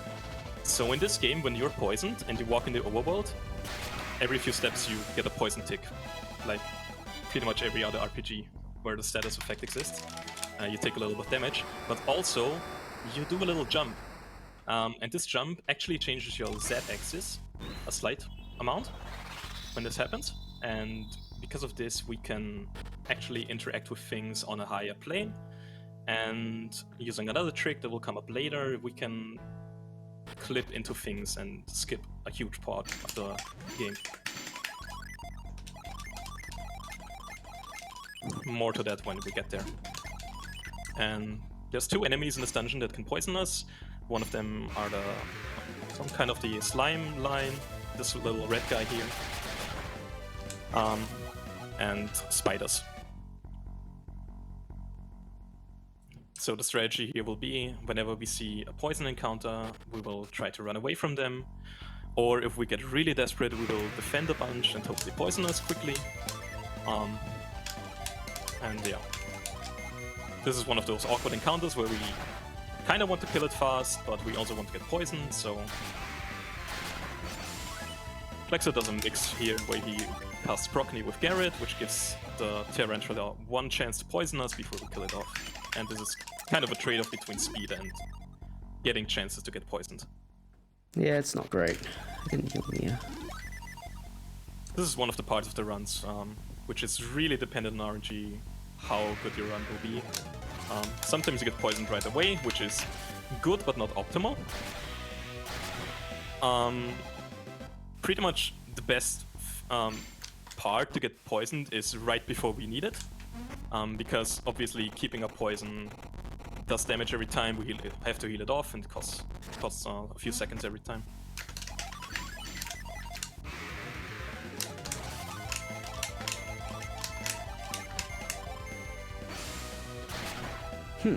Okay, this is fine. We want to. Hopefully, we can get poisoned in the next little block. The thing you don't want to have do is be grinding in the last area for poison, because just if you look at the encounter rate of the various enemies that can give you poison, they're the least likely to show right before we need it. So, fingers crossed we get it in this next little section. If we don't, I'll probably just run around for a while until we get it. Yeah, so as you progress into this dungeon, the probability for each encounter group to appear will be changed slightly, so we are less likely to encounter poison enemies.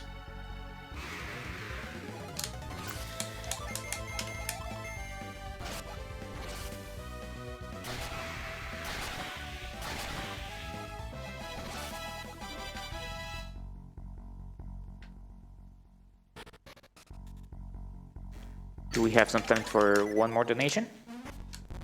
Go for it. Yes, so we've got an extra $100 donation from Wormfist saying, thanks for streaming and supporting Nami. Well, thank you for your donation, Wormfist. Thank you very much for the donations.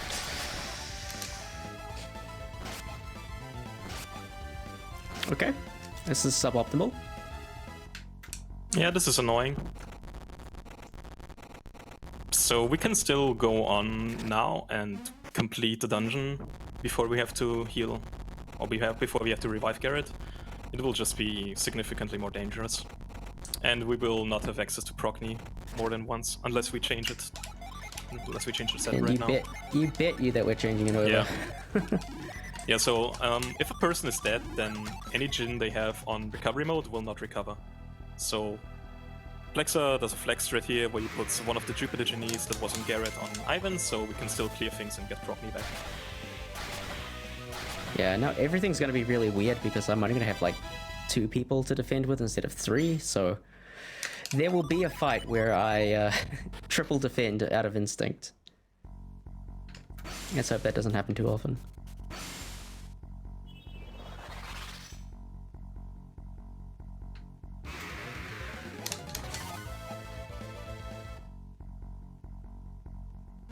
We're still looking for that poison.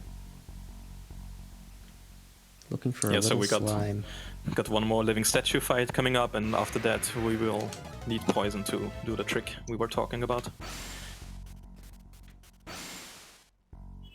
Yeah, we really do want to get it in this room. There's really no better opportunity to do it than this room. We can get it later on, but the chances to see the encounter that we need is much lower, and we'll probably just run into the wrong thing, like now. That's okay. We can go through to the living statue, clear the living statue, and then grind for poison. That's perfectly acceptable.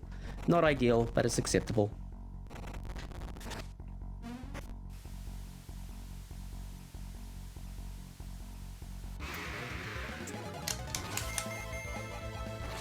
Okay, this is perfect. 4 enemies that can poison us. Okay, got it right away. That's good. Now we just have to get away. Yeah, no, just to get out of this. It Good thing will we be have fine. Drench. Yeah. Drench is awesome.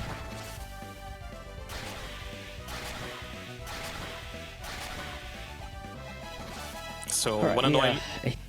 a hit of experience as well, which is nice.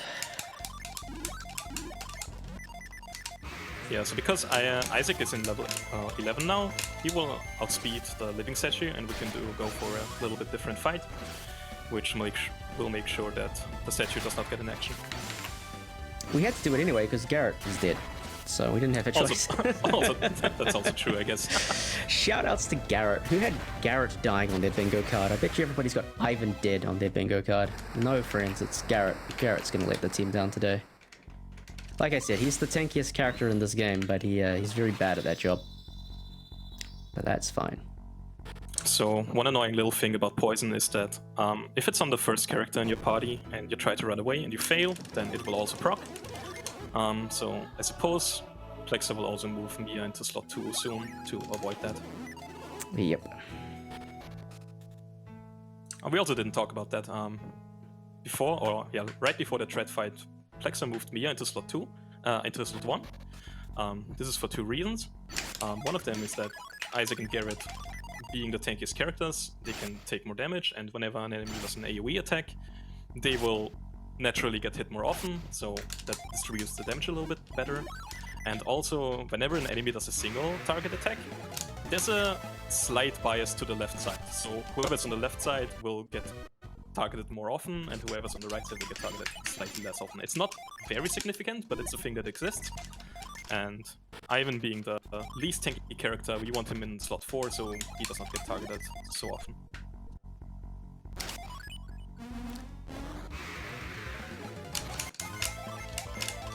So yeah, I can use the little jump we get from the poison proc to interact with the Jin when it's on a different plane. For some reason, you can interact with it from like quite some distance down. So we can do that little cute trick there to get this Jin very quickly. Funnily enough, this dungeon's actually completely skippable. There was a door earlier that we could have retreat warped through and skipped the entire thing. But there's an even bigger skip coming up, which relies on the item we get as a prize for completing this dungeon. Oh, now this is gonna be weird. That's fine. And so we actually need to finish this dungeon to get that reward, which is going to be the lift gem. That's going to allow us an even bigger skip later on. Yeah, so there's one instance of having to use lift in this category, in this current route. We currently have no way to skip that, so we have to get the lift gem.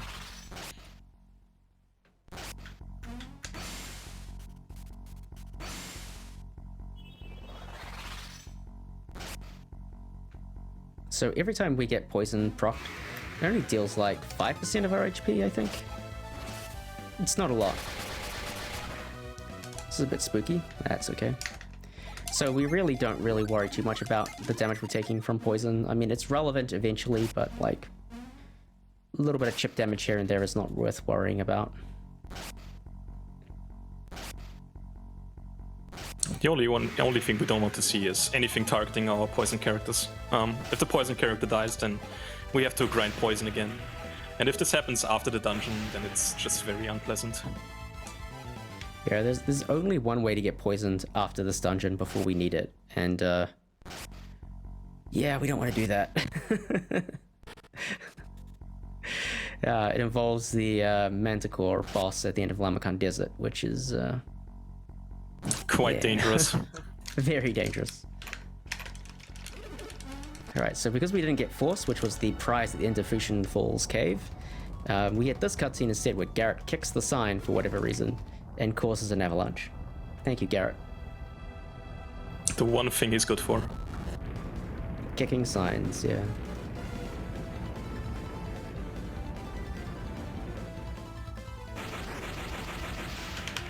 Are you gonna do the you-know-what trick?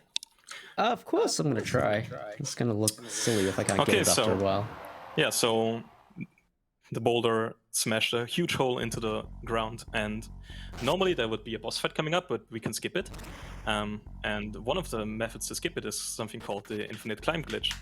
So it turns out that if you hold down on the ladder for exactly 13 frames and then switch to up on the 14th frame, you just climb up the ladder immediately and you skip the loading zone, and this way we can get out of bounds. Do a little walk around behind the walls, and behind this boss there's the chest with the lift gem. We pick it up and then we retreat out. A very cool trick. The other way to do it would be to do the retreat glitch, because when you go into retreat mode, then loading zones are also disabled, and then you can just climb up the ladder while in retreat mode and do the same thing. Doing that is a little bit easier, but it also is a little bit slower if you can do the infinite climb glitch right away.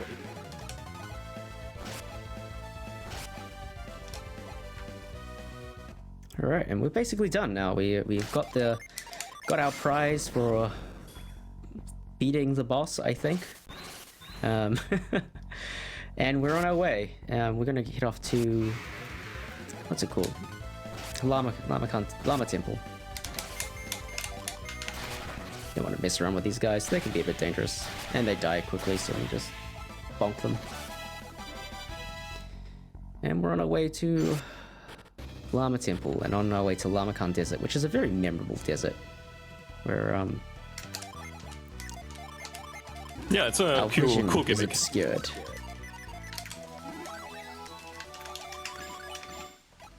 And we've got more cutscenes coming up. Woo, cutscenes. How are things in the hall, Legrand? We need something to distract us. Help. Oh, I'm here for it. We don't want to bother about what's happening in cutscene anyway. There is lore, but who cares?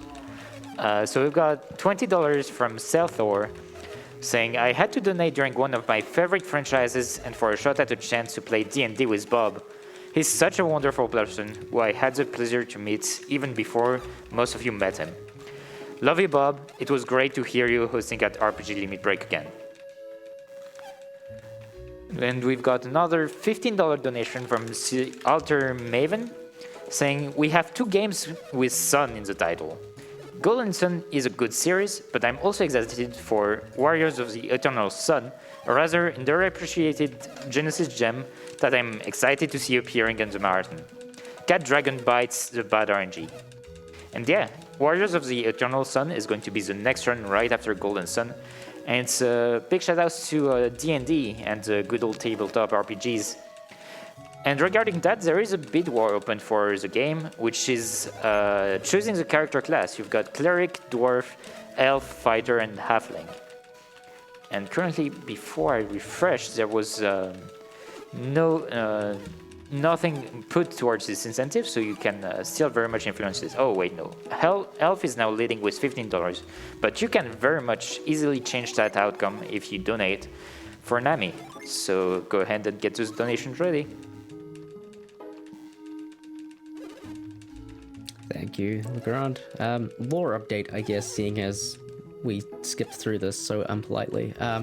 We've come to this temple just before a desert, and yeah, for some reason we have a connection to this woman who is the Master Hammer. She is wants to teach Ivan the power of reveal to get through the next dungeon, and she's unsure about it because she has been unsuccessful in the past. But Faisy, who is this girl down here, is saying, it worked! I could see it! It worked for me! Because she also got hit in the head by Synergy Stones. Most of the bad things that happened in this world is because Synergy Stones came rushing down on everybody in the world.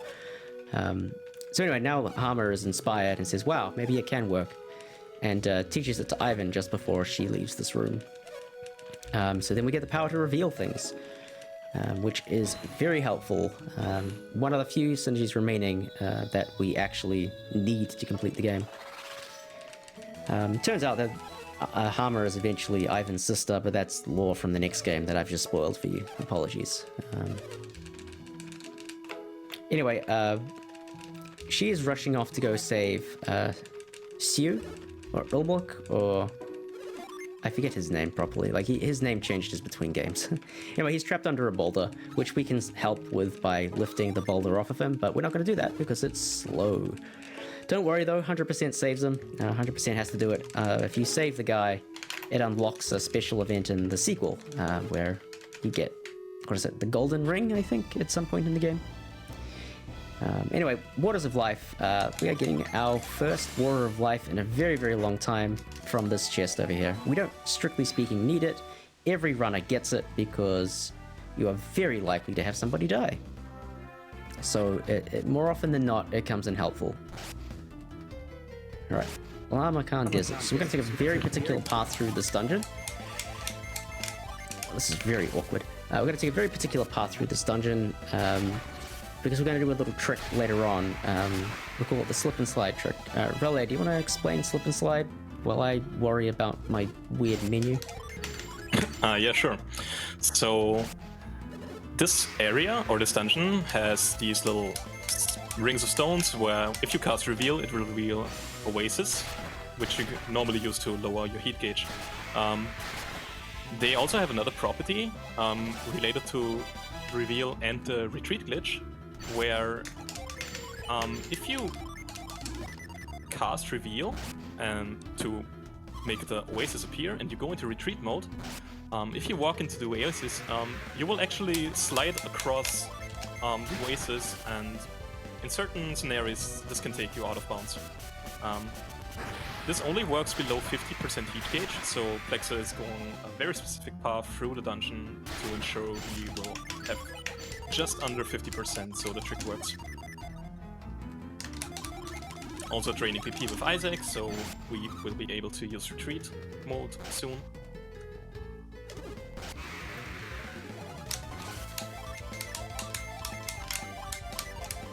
Yeah, this is a very confusing moment for me.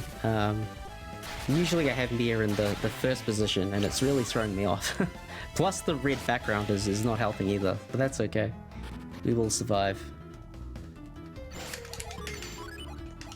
Meter's fine. So there's another Djinn here. It's just kind of hidden in this oasis over here, or this set of stones. Yeah, this is Smog. Conveniently, Smog even though he is in a dungeon, he will not fight us. My explanation for that is that he's just too exhausted from the heat, so he just doesn't bother. And Smog, being the 4th Jupiter genie, will give us access to the tier 4 Jupiter summon, which is Thor. That's muscle memory coming at you. Yep, I can relate. It's fine. So this is the trick. Okay. Cast Reveal. Wrong way around. It's okay. We'll force an encounter. Okay. So usually you're supposed to It's go okay. into retreat mode first, else this trick doesn't work. So Plexa now takes another encounter to go out of retreat mode, and then he can attempt the trick again. Yeah, it's okay.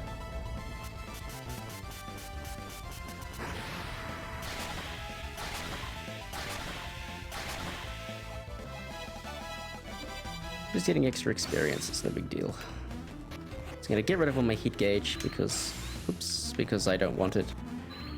I'm gonna come down here, So check can my I DP, make sure I'm below. Yeah, go into retreat mode, go into a very specific alignment, which he unfortunately missed. It's okay, you can try There again. we go. And this will work here. So, yeah, we'll slip out of bounds, and now we can move onto coordinate 0, 0, so just the top left corner of the map. Because for some reason, the Manticore, which is the end boss of this dungeon, lives on coordinate 0, 0 on every map of this dungeon. So we just go there, interact with him, and we can take the boss. Just realized I'm gonna have to take 2 recoveries here. That's annoying. Oh, now this menu's all weird. This is supposed to be here. This just You goes could switch here. Mia back to slot 1, I guess. Yeah, Because I we're not probably doing a should lot have of- done that. Yeah, not that a lot would of have made fleeing a going lot on of anymore. sense. Yeah, this makes way more sense actually. There we go. That looks Alright, a lot looking better. good. Heal everyone up, and then we can go into the fight. We also switched the Elven Shirt to Ivan at this point. We can delay it until later, but it doesn't really matter. Yeah, there we go. Whew. Spooky.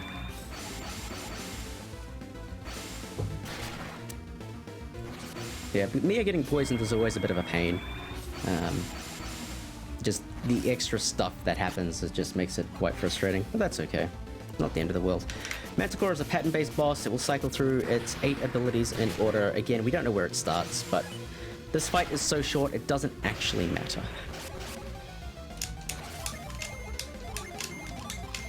Yeah, one of the things And it that should die. the poison tricks enable us to do is collect spirits early. Before that, we skipped it, and because of that, we now have access to warriors, which changes Manticore to a 2-turn fight instead of a 3-turn fight, which makes it much safer. Before that, Yes. this boss used to be able to kill runs, and now it's like a 1% chance, if even that. Yeah, so by using Zephyr, we're able to get faster than Manticore, so we only have to deal with 2 attacks from the Manticore, which is very convenient. Yeah, one of the main reasons we And get we Zephyr, threw. actually, is just this boss. And before that, also Kraken, but we don't do that anymore. Yeah, I mean, Zephyr is very useful. It's very hard to justify skipping it, Yeah. which is why no There- one has done it. Yeah, there are discussions, or there have been discussions about skipping Zephyr because it's a 2.5-minute detour. At best, if you skip him and everything else lines up perfectly, you save about 30 seconds or 45 seconds are the estimates. But in this game, usually nothing goes perfectly, so we just get him. This Yeah. is Vine. Vine was nice, that's good. Vine Yeah, is so an Vine overworld only has genie. a Yeah, yeah, go Vine ahead. only has a 40% chance to show up. All other gen in the overworld have a 100% chance, but this guy's got 40% for whatever reason. So it's yeah, a bit of a crapshoot whether he turns up or not. We have a technique where we call it vine tapping or stutter stepping, because if you do not press in direction on the same frame where the encounter happens, then it will always be vine, so we can boost our success rate by doing that.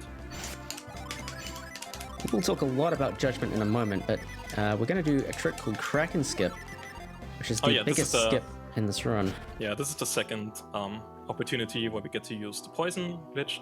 Plexa will do a very precise movement setup here, and then we will do 7 jumps over this little gap, and then poison will proc 2 times, and it will enable us to clip just enough into the pillar so we can move it out of the way, and this skips the entire bolt.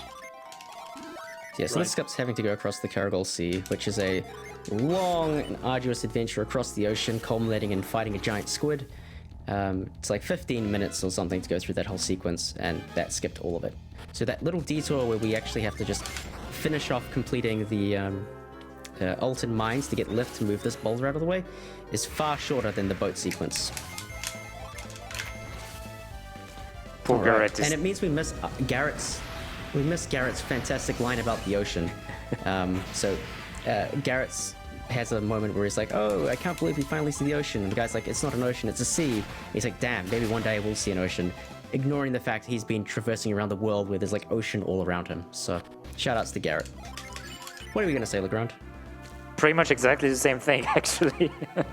I love it. It's a little bit sad that we skipped Kraken, in my opinion, because I think it's one of the most iconic bosses in this game. Gave a lot of casual players trouble when they played through it. Actually, also gave us a lot of troubles. Skipping it is good from a speedrun perspective, but I still think it's a bit sad that we don't get to fight it anymore, except in glitchless. Yeah, I do miss the Kraken sometimes. Kraken was not always the nicest boss, but yeah, he certainly was iconic, and it was a nice little break in the middle of the run where you just had to sit around and do nothing. So now we're gonna get our fourth Mars Genie. This is Ember.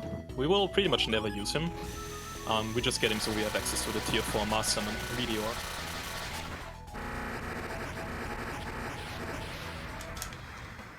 So right now, you can see in my gen, I've split them up so that each element is kind of like one per person. So that basically means I can use any tier 4 summon, and with one recovery, everything will come back to me. So that's going to be the strategy from here on out. We're going to use tier 4 summons to blow things up as quickly as we can. And if we can, we're going to use Judgment as often as possible. So Judgment being the Venus tier 4 summon.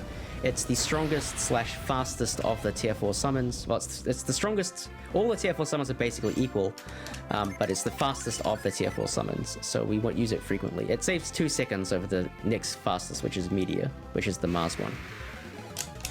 Yeah, this is one of the major sources of time save once you get good at this category, is recognizing encounters, how to clear them efficiently, and inputting the correct summon to clear them fast. So these rats are very annoying, they can defend and basically survive anything. That's fine. Yeah, they're very annoying. But yeah, so in a nutshell, whenever we can use Judgment, we want to use Judgment, and if Judgment does not kill, then we will use whatever is the next appropriate summon. Thor is the slowest summon, but sometimes it's just the best thing you can do, because killing something in one hit and having them not get an action is still better than doing anything else. Yeah, we definitely want to minimize enemy actions wherever we can. Like, we just don't have stats, so we pretty much wet tissue paper in the wind, basically. But we will start fleeing now, actually, because fleeing is faster on average. Everyone's favorite part of the game who runs this. Ultimate Cave. So Plexa is now going to put Isaac into his tier 3 Venus class by putting every Venus gen we have on him, and everyone else into a level 2 class as well. So this gives us more tankability and will enable us to run away from things. We call this the Gallant Isaac strat, or like Rambo Isaac strat, because sometimes at the end of the dungeon, only Isaac is alive, running away from everything. This is the Gallant Isaac strat until everybody is dead except for Isaac. Then it's the Rambo strat. yeah, exactly. Which unfortunately happens more often than we like to admit. Yeah, but before that we used to fight encounters here, but fighting encounters here is quite slow because you have to use Judgment, recover Jin every time. Sometimes you have to use more than Judgment or other summons like Warriors, which are slower. Eventually we figured out that if we do the setup, that running away on average is faster than fighting everything, and we have the level thresholds we need to clear Colossal, so this is fine. And we also have the Water of Life from Lamakan, if things go wrong. This is one of the scariest encounters you can get, Double Dreadhound. They have very high damage AoE attacks, and Double Fang can almost kill someone. It would one-shot Mia, for instance. We got very lucky here. Yeah, that's the run-ender right there. Everybody in the community, if you do accept Gallant Isaac into your life, you will die to Double Dreadhound at some point. Some would say I'm being irresponsible right now by running away in this dungeon. They're probably right, but it's fast, and we gotta go fast. I spent too long trying to get the fur coat, so I need to make the time up. That is a Jin called Squall over there. We're not going to get Squall. Squall is a friend, but fortunately Squall takes like 40 seconds to collect and does not return on investment, so we just leave Squall alone. Yeah, we pretty much have all the Jin we need to finish the game already, except for one. One Jin we didn't talk about earlier, with Plexa picked up is Ground, our 5th Venus Genie, and we picked it up because it's just overpowered. What does Ground do, really? So Ground is a priority Genie, much like Granite, which means that whoever uses it goes first, no matter their agility set. And you can target it on one enemy and it will take away their action for the turn, which is very powerful. It's extremely powerful. It's silly levels of powerful. And basically gives you a free turn. Yeah, it's insane. So at this point in the game, after you get 4 Jin of each element, there are no more summons to be had. In the Lost Age, they expanded it to have more summons, but in this game, there are no more summons that we can get. So we're pretty much at max power right now. Goodbye, Ivan. Yeah, Swift Track is another one of these abilities that have a chance to proc for extra damage, and I think it's a triple damage modifier. This is very scary. Okay, we should be fine from now. We failed 3 times, and now we got away for... I think we had like a 90 or 95% chance to flee there. You can quad fail. You can quad fail, and it's not very pleasant. Yeah, let's we'll get back to the Jin in a moment. Let's recall the flee mechanics, because it's starting to become relevant. I have about a 30% chance to flee here, just given my level versus the enemy's levels. This is a preset puzzle. The colors are preset, the wheel isn't. Doesn't matter. We know the order. So every time I fail, you get 20% extra to flee. So it starts at 30%, it's going to go to 50, then 70, then 90, and then I'm guaranteed. So anytime I quad fail, it's a very, very sad instance, because I failed a 30%, a 50%, a 70%, and a 90% in a row, which is not very likely. Yeah, now we're a little bit... things are a little bit scary, so we might start making a safety save or two. What I was saying about Jin, though, was that we're pretty much at max power, so we're only going to go out of our way for very special things at this point.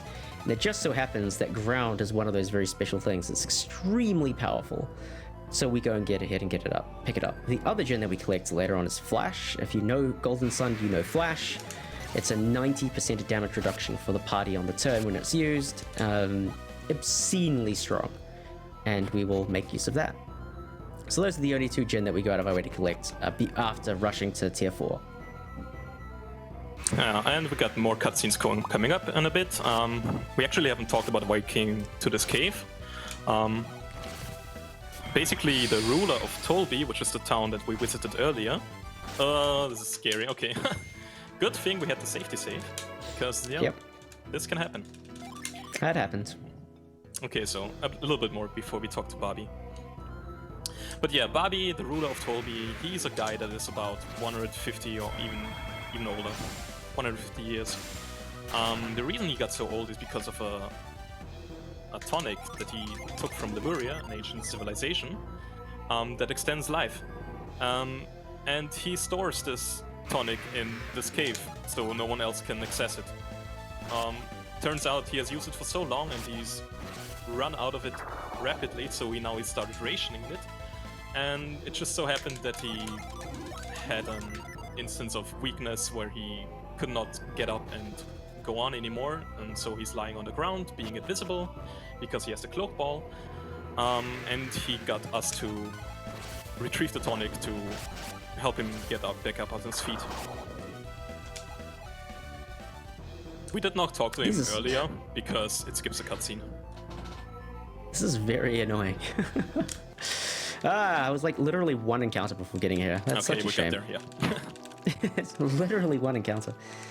And it was a bad encounter too. Like, that's one of the scarier encounters. Like, anything with a golem in it is quite scary, so...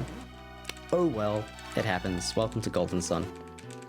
So yeah, Bobby, being an old guy in Golden Sun, this is also another running gag in the community. Everyone who is very old talks a lot, and we have a solid 7 minutes of cutscenes coming up right now.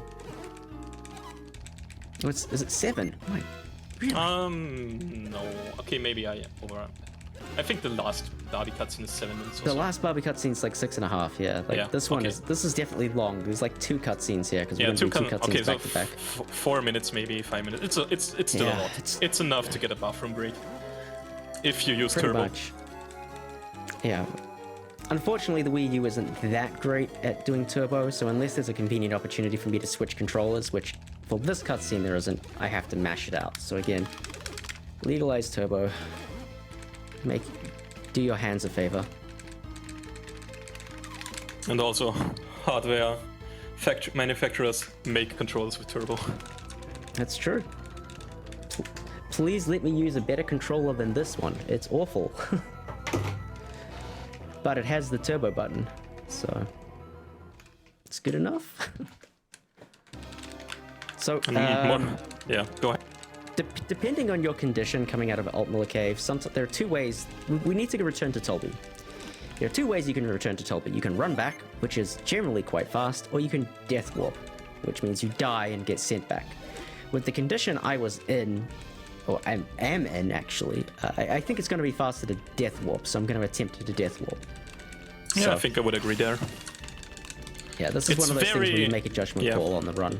Yeah, it's very hard to time it as well, because getting a good death warp means you had a very bad time running back to Barbie. So it's not quite clear whether running back or doing the death warp would be faster.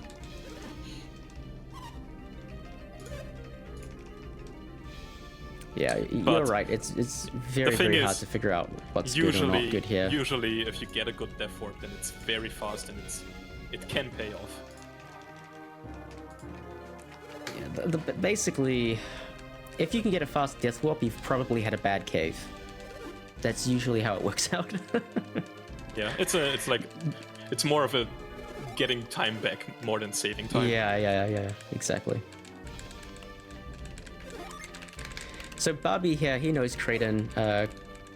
Kraden was one of Barbie's students. In fact, Barbie sent Kraden to Vale many years ago to study alchemy there on his behalf. So that's how Barbie is relevant to the plot. Barbie will kind of dominate the rest of the plot of this game. He is not generally seen as a villain, but he does pretty villainous things. So he's kidnapped a 10-year-old girl, a 12-year-old girl, I don't know how young she is, and basically keeping her hostage to kind of blackmail a town into building a lighthouse for him to search for the draft that extends his life. That sounds pretty bad, and he is. He's pretty much a selfish jerk. But he will give us a quest to kind of go to Venus Lighthouse after this bit of gameplay and send us on our way and give us a boat as well. So morally grey at best, this guy. But he's going to make us compete in a tournament called Colosso, which is what people have generously donated for. Oh yeah, this will be fun. He wants to see our abilities in action. So we have to fight 3 gladiators, and they're progressively more difficult. And, well, we get to cheat, but we're not going to cheat because cheating is slow. Cheaters don't win, friends. You have to play by the rules or something.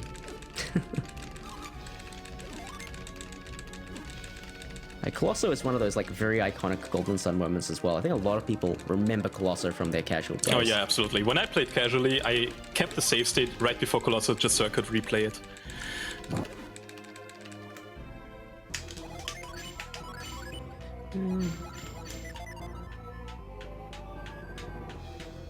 Okay, so Plexa put him 2 Jin on standby. This okay, this is terrible.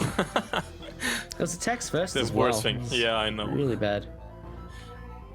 I think at this point it would have been better to just walk back, but whatever.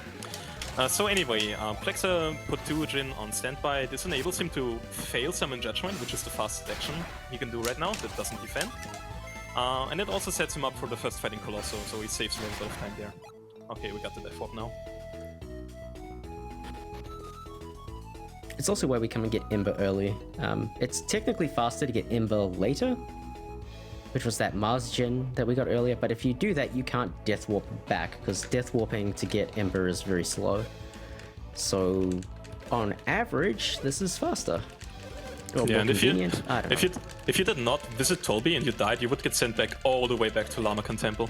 And even if you played this game for the first time, or did the speedrun of this game for the first time, you would lose solid 30 minutes or so. It would not be fun. Yeah, and then we would be going and sailing the 7 seas and fighting the squid. Oh yeah, true. Because we Bonus never pushed content. we never pushed the pillar down, so we cannot do the trick again. Yeah, exactly.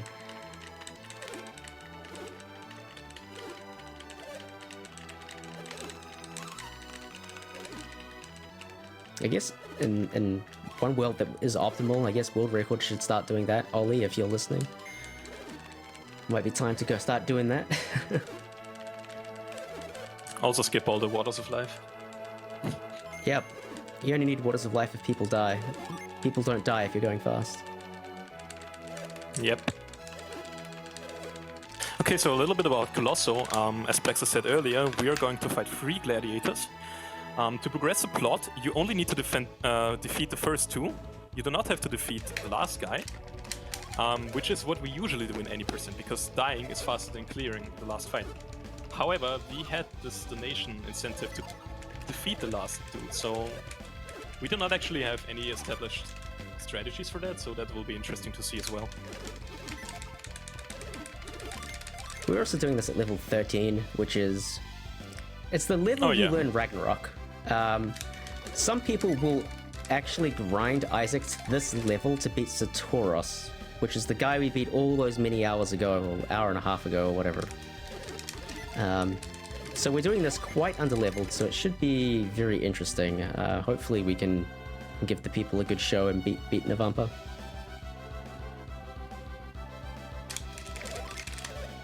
So we've dropped off all our party members here. The game intends you to let them use synergy to solve puzzles that will allow you to go faster through the route. But that doesn't help us, because we can get through the route as quickly as we like, and we'll still beat the other guy to the end. And the other guy takes a fixed amount of time to reach the end objective, and the fight won't start until he reaches the objective. So even if we ourselves go faster, he will not go faster. So there is no point to cheating, basically. So we're just going to politely decline our opportunity to cheat.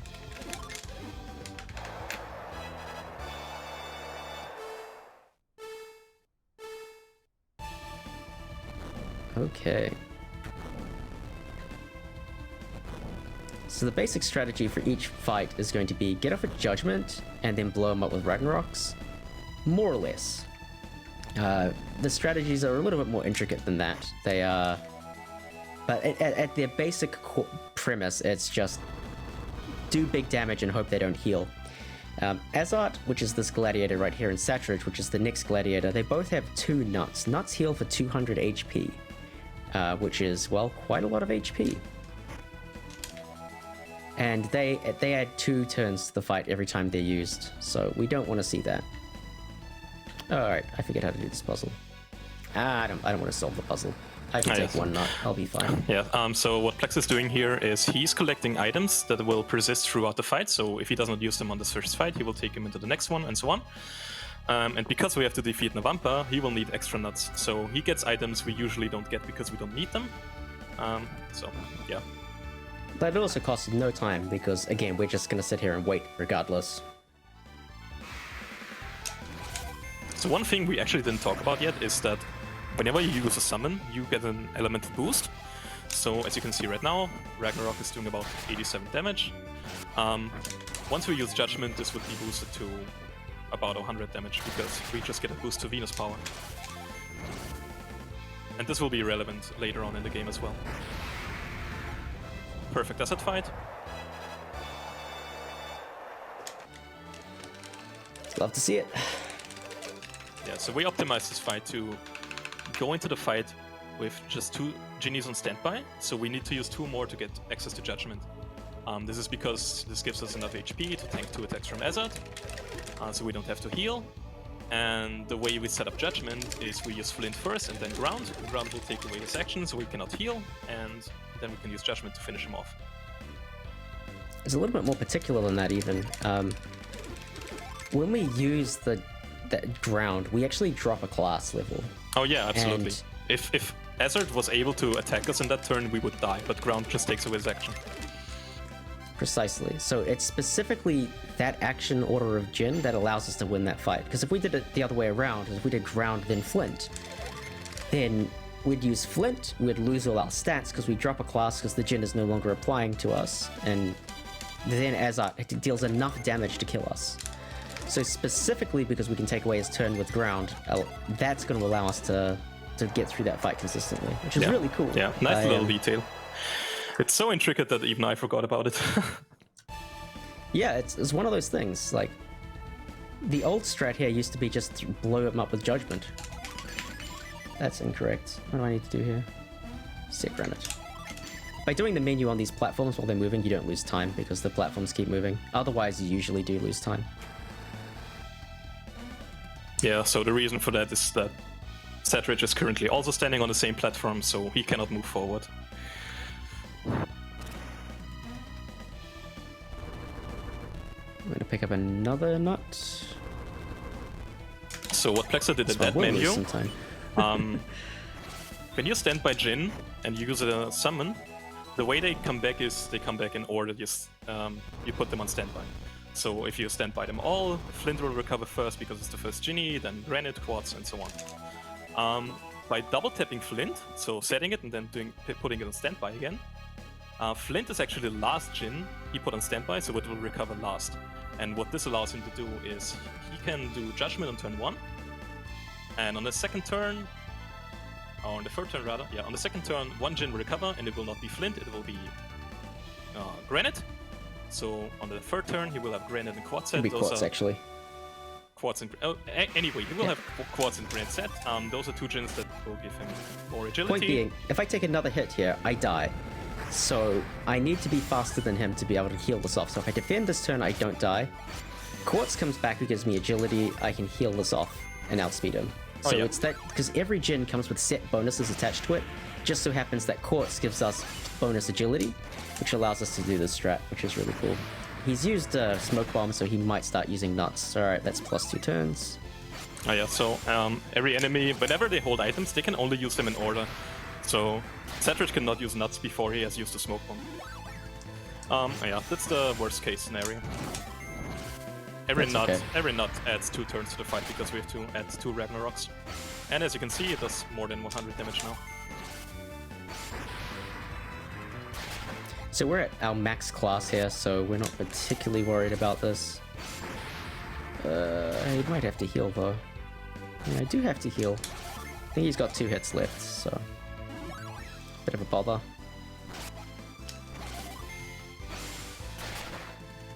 I didn't mean to use Flint there, but it's fine.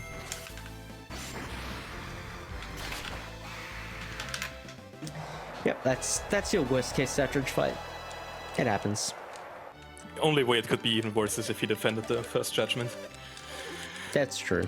And then you actually just hate life because you have no tools to use against him at all. Yeah, it's very sad. It's actually, on this level, it's possible to run out of PP before you kill him. It has happened before. Speaking of running out of PP, this guy coming up, we can run out of PP on him. Oh yeah, Navampa. Navampa. So yeah, you donated for this fight. So this guy's got even more HP, and he has a new item, the Sleep Bomb. The Sleep Bomb is, well, it has a small chance to put us to sleep. I should win this fight, provided he doesn't put me to sleep. If I get put to sleep at a bad moment, I might die. So I will have to make a safety save for this, just to be sure. Just to be sure.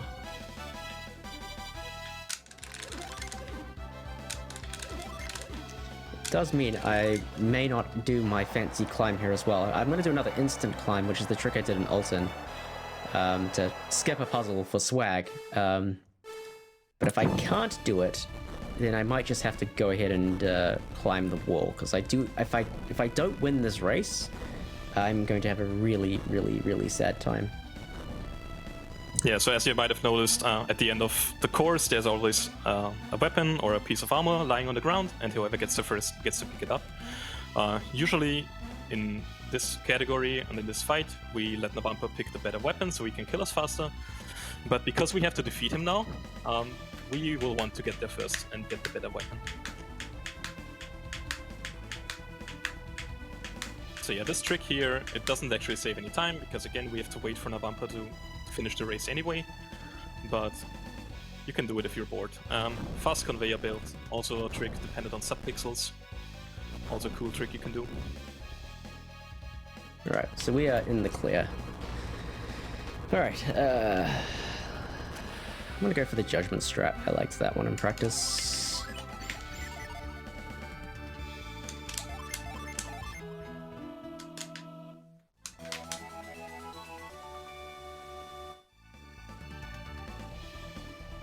So what Plexa will do here is he's gonna use Vine. Go ahead. Yeah, Vine has the ability to halve the agility of the enemy, so it will enable us to outturn the Vampa no matter what our class in agility is right at that moment, which is... We are slower than the Vampa right now, and there's almost nothing we can do about it except cast Vine. And that's good, that is perfect. The Vampa doesn't deal damage to us. We can do Judgment now, boost our power. Did he defend again? Wow. he did actually. Okay, defend now, so we can take less damage on this turn. And it enables us to survive this turn, basically. And now we should be in the clear until the sleep bomb So now happens. the nut's gonna come back up very soon. So Yeah. So we use the smoke bomb now. he's defended again. Dude, Oh my god. he's defended. Not very pleasant, so recasting Vine to keep his agility low. So he used the nut now, so now the sleep bomb is live. If possible, we want to stay on full HP. So we use Ramses early instead of Judgment, so we get Jin back and get into a higher level class. Wow. Alright, there's the sleep bomb. Okay, we went to sleep. Okay, fingers Okay. crossed, friends. This lasts up to 3 turns. And first thing, okay, we are fine. Yeah, I think we're fine. I think we're. You're actually going into a lower class now, right? Okay, you did it. Okay. Yeah, we should be in the clear from now on. Unless Vine runs out, which is possible. Oh, what do I do? Risk it for the biscuit. Yeah, ground judgment should kill unless he defends again. Yeah, I was just worried that I'd run out of agility. It's fine. yeah, it true. should kill. Yeah, this should be fine. And we did it. Nice. Alright, here we go. Great GG. fight. Whew. Bit spooky, bit spooky. That was a very long sleep. But alright, that's Yeah, fine. max duration, but we made it. Not quite the pop-off of beating a Telethia super boss, but it's a relief nonetheless. Speaking of that, how are we doing, Legrand? We are doing really well, and we've got quite a few donations here. I guess it's going to be a good time We got considering the time. Yeah, Baby Cutscenes, woohoo, everyone loved them. So we've got a $20 donations from Gambit 017, saying, "Good morning, RPG Limit Break. Excited for the upcoming D&D run, but needing a heal to get us through it. So putting this for the Cleric to be our class, and now the Cleric is now ahead with $20, so every other classes can catch up. So that's going to be picked up at the start of next run, so we've got about an hour to donate for that incentive, for that bid war. Next up, we've got $10 from A. Smith, saying, "Watching Plexa run Golden Sun while wearing my Golden Sun shirt from the Yeti. Another comfy RPG Limit Break morning." And just as a reminder,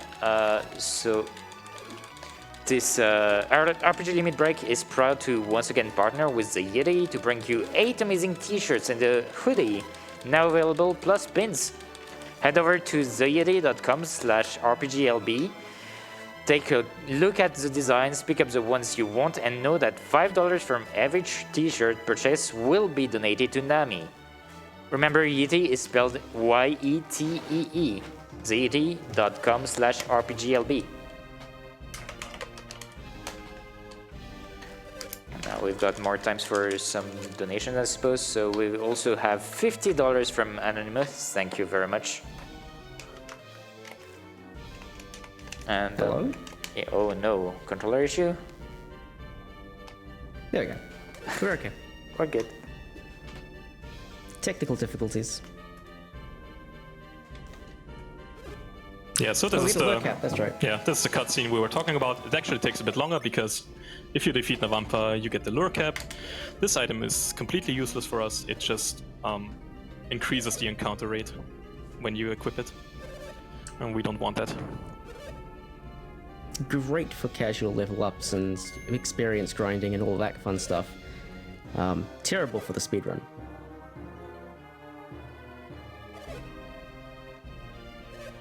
Sorry, Legrand, did we cut you off with my technical difficulties? We also have one more $5 donation from Nicholas Duro, giving $5, yeah. So thank you very much. And yeah, so what is left on this run? There's quite a bit still, right? There is. We basically... This kind of caps off the mid-game, and now we go into the late game. There is... The only time we'll be able to flee from here on out is if we get attacks first. That's very good. It saves up to 30 seconds, depending on how awful the encounter is. It's... This is where the runner's skill really comes out, and Ollie, who has been grinding this category a lot lately, will be able to point out all my inefficiencies as I deal with these encounters, but you really have to know the exact precise kill for each setup, and there's something like 72 different encounter combinations which each have their own optimal clear. And if you don't know it, you just will bleed fractions of time across the whole run. So it's a really cool part of the run, but also a part of the run where there's a high degree of variance depending on the encounters you get and how many encounters you get and whatnot. It's sometimes we say that getting to Colosso is your platform. It's like you have got to this point in the run and you have this much time ahead or behind your PB at this moment. That is your runway to try and get through the rest of the game, and because it's incredibly swingy, you can very easily lose minutes for no reason.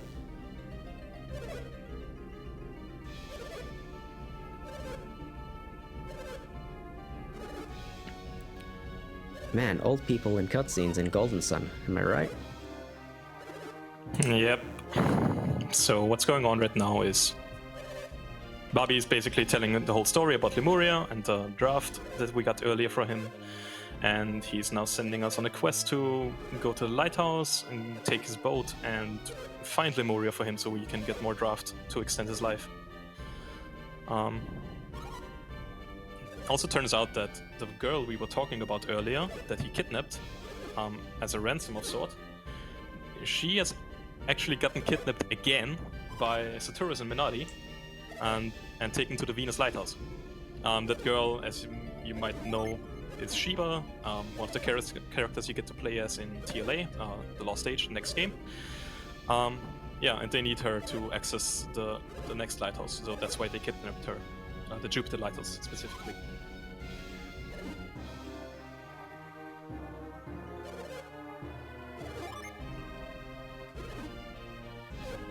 Obviously, he also wants you to retrieve Sheba, basically. Yeah. Yep. That's all the lore, basically, up to this point. So this particular track in Golden Sun, while it's a good castle track, it's also like the theme song to long cutscenes. So I only associate it with bad memories, unfortunately. Plus the palace theme. The palace theme is the same here as in Lemuria. So that's also one that I associate with long cutscenes. Oh yeah. Lemuria in the second game, of course. We actually do get to visit it at some point. And it also has exorbitantly long cutscenes. Yeah, there are so many cool control tracks in Golden Sun that like I cannot listen to anymore because I've been speedrunning it, and unskippable cutscenes, everyone. Just make you able to skip cutscenes. It just makes your life better and everyone's life better. Okay, so we will do another little shopping trip and pick up some items. Those are also not strictly necessary, but they add a ton of safety. So first up, we will get this power bread. This is a stat boosting item that boosts HP. We will use that on Ivan to give him a little bit more tankiness. We will buy back 2 Waters of Life, one that we sold at the beginning of the run and another one. And that's pretty much it. And we will get another item later on.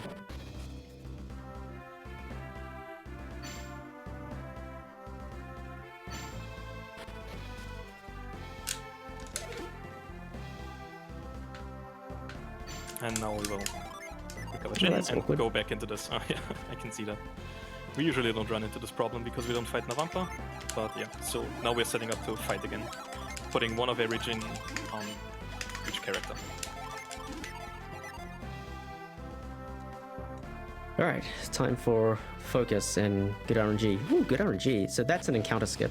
So by entering and exiting Suhala, I reset my step counter again. So usually you're going to get one encounter in the overworld there, and we got 0 because we made it to the town. Yeah, that's a very rare skip to get, and it's awesome when it happens. You want to talk about encounter skips again, seeing as it's now very, very, very relevant? Yeah, sure. So much like entering and exiting towns, every time you clear a fight, obviously you will reset your step counter to 0. And we are in Suhala Desert now, which have these tornadoes that are caused by these tornado lizards. And whenever you enter a tornado, you enter a fight by casting darts, and we have the ability to get from tornado to tornado without getting encounters, if we are lucky. And there's another, I think, 7 encounter skips, or possible encounter skips that we can get in this section of the game. That's the gist of it. So yeah, okay, this is bad. Okay, nothing. Okay. I could hear your heart drop for a second. Explain. Okay, so that was one of these caught by surprises that we were talking about earlier.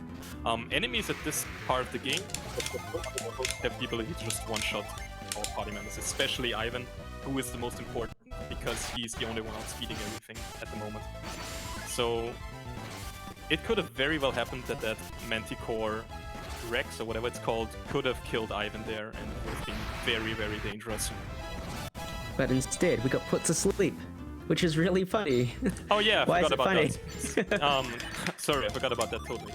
So there's a bug in this game where if you are stunned or slept, no matter your chance to flee, you will always be able to get away. And that was an attack first. Very, very weird bug, by the way. We only discovered this by complete accident very recently. Yeah, like a year ago or so. And it doesn't happen in TLA. They fixed that in TLA. There's just so few enemies that are going to sleep or stun you, and you'd think to try and run away or something, and just one day I happened to be routing and accidentally fled when I was meaning to fight, and was like, oh, that shouldn't have worked. Why did it work? And then we looked into it, and oh, lo and behold, that's what's going on. So that's helpful. I mean, like I said, we'll flee when it's guaranteed, but if it's not guaranteed, we won't. Being slept or stunned does make it guaranteed. This is awkward. This is fine. This is one of those awkward encounters where you have to use ground. Yeah, so Warriors one-shots one of them, but not the one you don't target. So we use ground on the other one, so they can't kill us or do nasty things. And then we finish it off with another attack. Bit of chip damage into Storm Ray because they're beefy. Okay, yeah. They're beefy, so, and they have high Jupiter resist for whatever reason.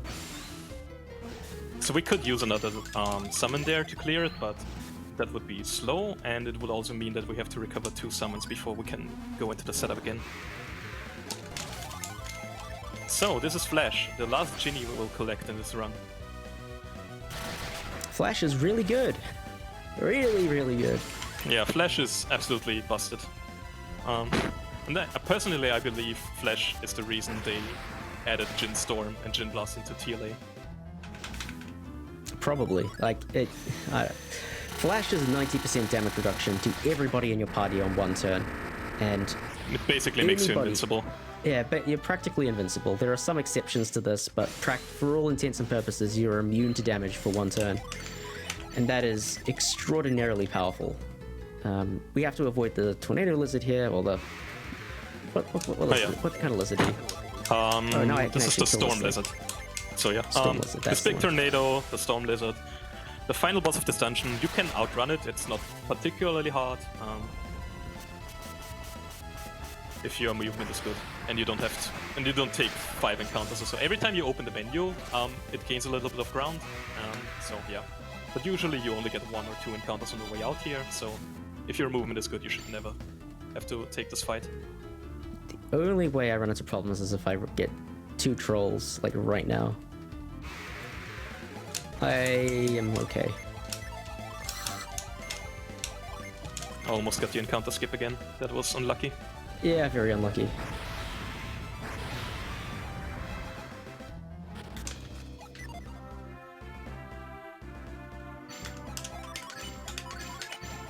So I defer doing my gym menu because I don't want the lizard to get any closer than he needs to on me.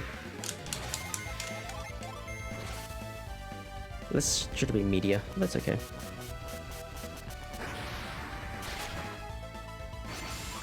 That's fine, he defended anyway. So these He orcs, defended it. yeah, they have a chance to defend, which is annoying.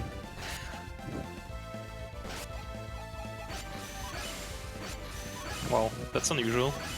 Yeah. I don't know how much HP it's got left, but it's not a lot. Yeah, probably single digit.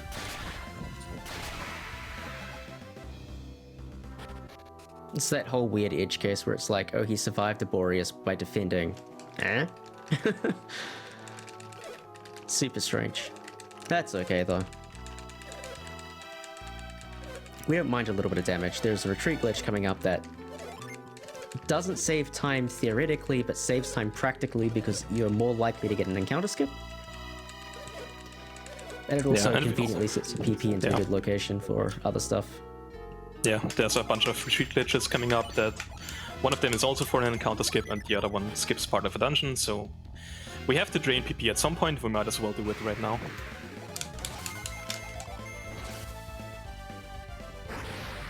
So this is one of those cases where you use Thor even though Thor is a slow ability, because it one-shots the encounter. And one-shotting the encounter is generally a good outcome. Ah, that is a very early encounter. It's not too bad though.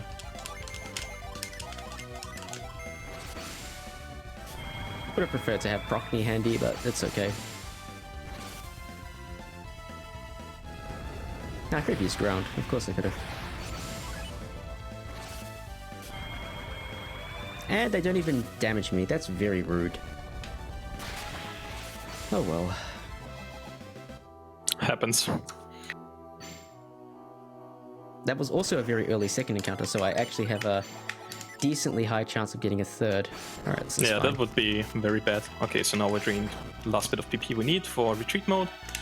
And then once we enter the store, we will skip one screen of this dungeon. It just slightly is less steps than completing the dungeon the normal way. I genuinely think if I'd taken the normal route there, I would have got a third encounter, just because the game hates me. Yeah, absolutely. Okay, so we got another little glitch coming up. This is retreat walking. In the Western versions of the game, and in this dungeon specifically, if you cast Reveal, you do not accumulate encounter steps. So we will cast Reveal throughout this dungeon, and we will never pick up an encounter. And encounters are slow at this part of the game, so that saves a good 30 seconds or so. Yeah, it's not as significant as people might think it is, but you take every little bit you can get. Anything to decrease the variance in this game. The variance in this game is kind of crazy.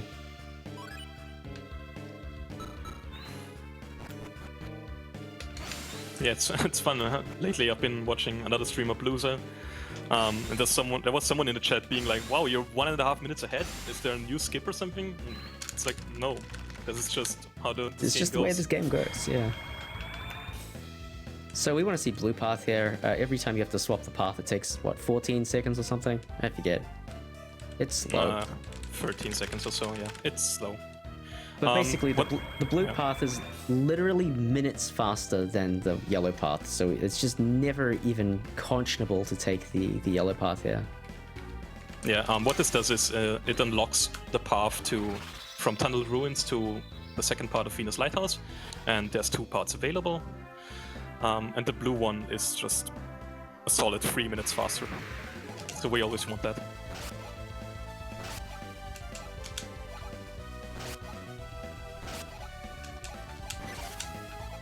This is very unlucky. Oh yeah. We don't really expect 3 failed fleeces. So Plexa, he's going for a little bit of a risky strat. Fleeing, if it works, is faster here, and if he had 1 character die, he could use a Water of Life and it's fine. But now that 2 characters die, maybe we'll pick up another Water of Life or take the Sanctum.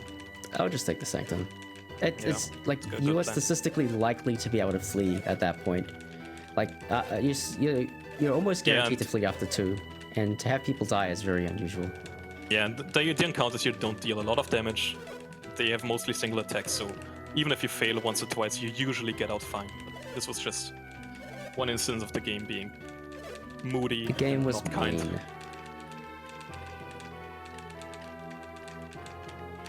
But that's okay. It's not a big deal. We're gonna do some shopping and some detours here anyway. We're gonna pick up an armor item for Ivan, so he's a little bit tankier. It also gives him a little bit more offensive capabilities for certain encounters. We're gonna pick up the Spirit Armlet. Yeah, so Spirit And then we're Armlet, gonna- whoever wears it gets a bonus 10 Mercury and Venus power. What this means is that if Ivan uses Judgment, it will deal just a little bit more damage to clear certain encounters faster by using Judgment instead. Yeah, I've completely forgotten which encounters it actually helps, but it does help. Yeah, understandable. It's something not every run it does, and it has been a mostly recent thing to do. So, yeah, this is something we're just not very familiar with yet, but I'm sure that as people improve at the game, it will become more relevant. It's one of these like hyper micro optimizations that like saves that. Ivan needs a piece of armor to have reasonable survival chances, basically. So you might as well take a piece of equipment that will potentially save time as well by speeding up certain encounters. Am I getting it correct? Yeah, so another retreat kit here. This skips the first room of this dungeon, and this will give us a chance for an encounter skip. This was a very early encounter, though. Yeah, we're pretty much not going to get the encounter skip from here on out. We have to get very lucky. But that's okay. So this is why this end bit of the game has a high degree of variance. In pretty much every dungeon, there are multiple places where you can get encounter skips. So Suhala Gate, you can get 1, 2, or 3 encounters. 3 is losing time, 2 is average, 1 is good. Same deal in Suhala Gate. You can get up to 7 different Suhala Desert. You can have to get up to 7 different encounter skips there. The average is 2. So if you get more than 2, you're having a good run. If you're getting less than 2, you feel a bit cheated.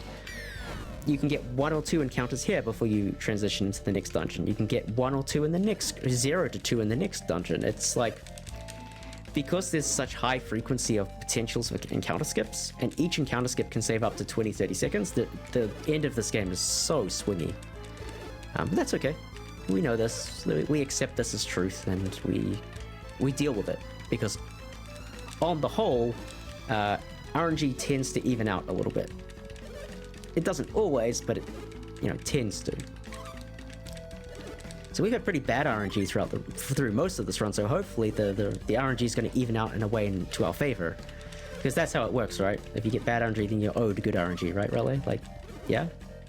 Yeah, exactly. If you get a bad early game, you get a good late game. That's how it works. Yep.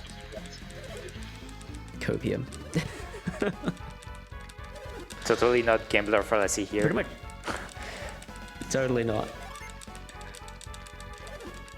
How are we doing now that we got a little bit of a cutscene time? Well, we are doing great. We've got a $15 donation from Yellstrike. Thank you, with no comment. Thank you for your donation. And just as a reminder for Bid Wars, the next game has a Bid War for choosing the character class. And right now, Cleric is winning with $20 with Elf at 15. And you can very much change that outcome. So if you don't like Clerics, because Cleric are slow, you're just healing, right? It's not really that fun. Or, well, I assume I haven't played the game.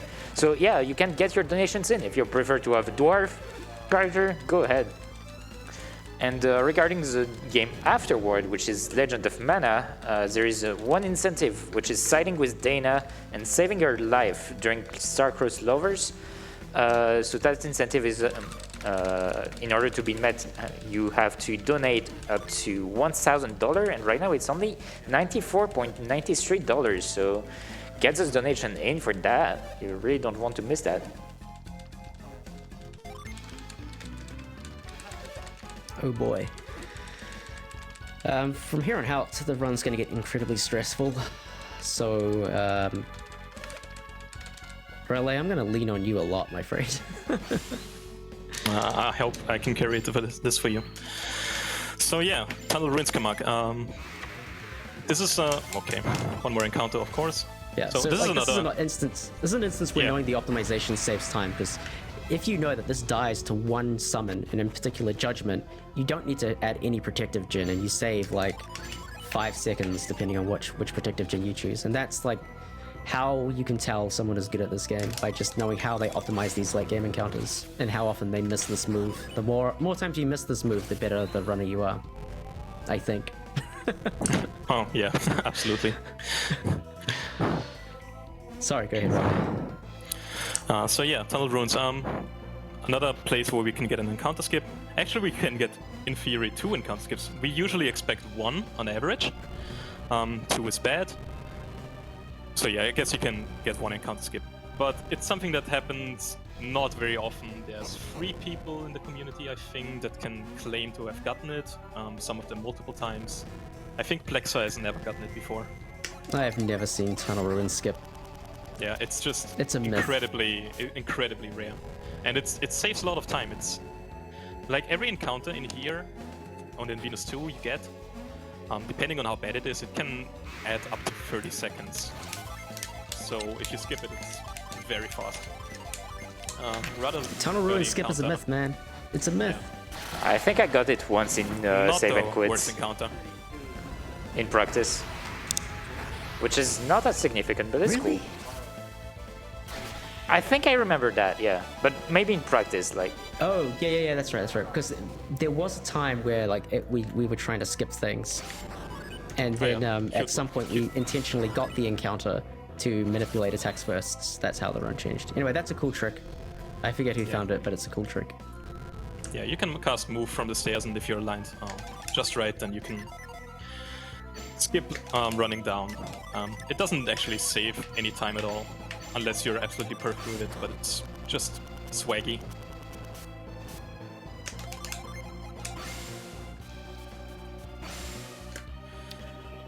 So yeah, you might wonder, even though if this dungeon is so long, why is there only 1 encounter on average? That is because puzzle areas in this game actually do not have encounter rate.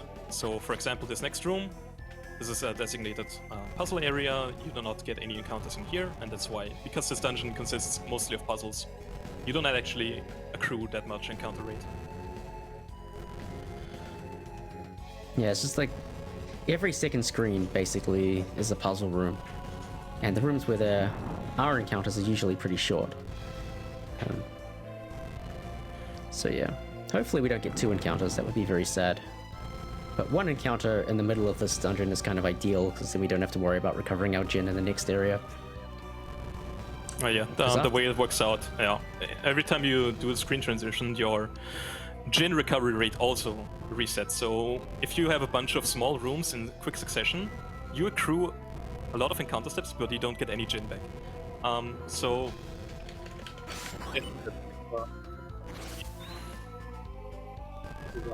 a little bit to recover gen before he exits a room, just to stay a little bit safer.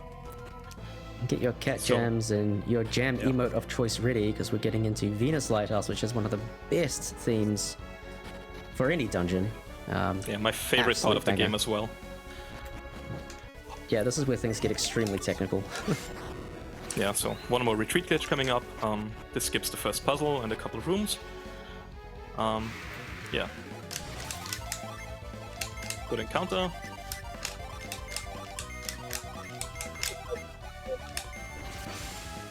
A single enemy, you can use ground to stun it.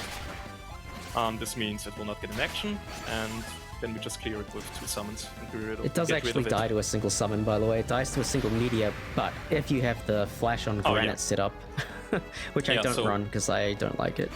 Yeah. So the way Plexa's Jin are currently set up is after every fight he will stand by all Jin, and then he will set ground and flash for safety reasons. And there are kind of 2 ways to approach this. Most runners use this setup where you put flash on Mia and ground on Isaac. The other one would be to use ground on Mia and flash on Garrett instead. And so what Plexa was getting at is that if you have flash on Garrett set, because flash is a mass genie, it gives him a little bit of extra mass power, and this way he can one-shot the Fenrir with Meteor, but only if he has flash set. So far, so good. So this is actually one of the encounters that would have been cleared by judgment from Ivan, only because he has the Spirit Armlet. There you go. I should have known that, but I have not looked at Spirit Armlet nearly enough. Yeah, it's just one of those things. If you have played this game for 10 years at this point and clearing encounters has been ingrained into your brain, then changing strats up is very difficult to do. That, and I've been very lazy with my Golden Sun lately, so I haven't committed the new stuff to memory. I will get there. So these sandfalls also do not increase your encounter steps. These graded areas also do not. That was an attacks first. This is perfect. Skips about 20 seconds based on this encounter. Yeah, we take those. We'll take any attacks first. Absolutely. We do not want to see CBS. Also, you might cool, want to do a safety save. Yeah. For exactly that reason. Like, while there are many different possible seeds, the way in which the RNG gets truncated means there's, like, not that many different permutations of things, and one of the permutations is attacks first into caught by surprise. And that's what Relay is referencing. And there's another permutation where you get attacks first into attacks first, which is what we want to see. Yeah, that one would be really nice. I'd like to see that. We'll make a save here, I think. Yeah, if we died in this dungeon, we would get sent back to Lalivero, and we would have to do all of Babi Lighthouse Tunnel Ruins and run up to this point of the game again. Oh boy. Okay. That's a juicer. That's what we call a juicer. That way.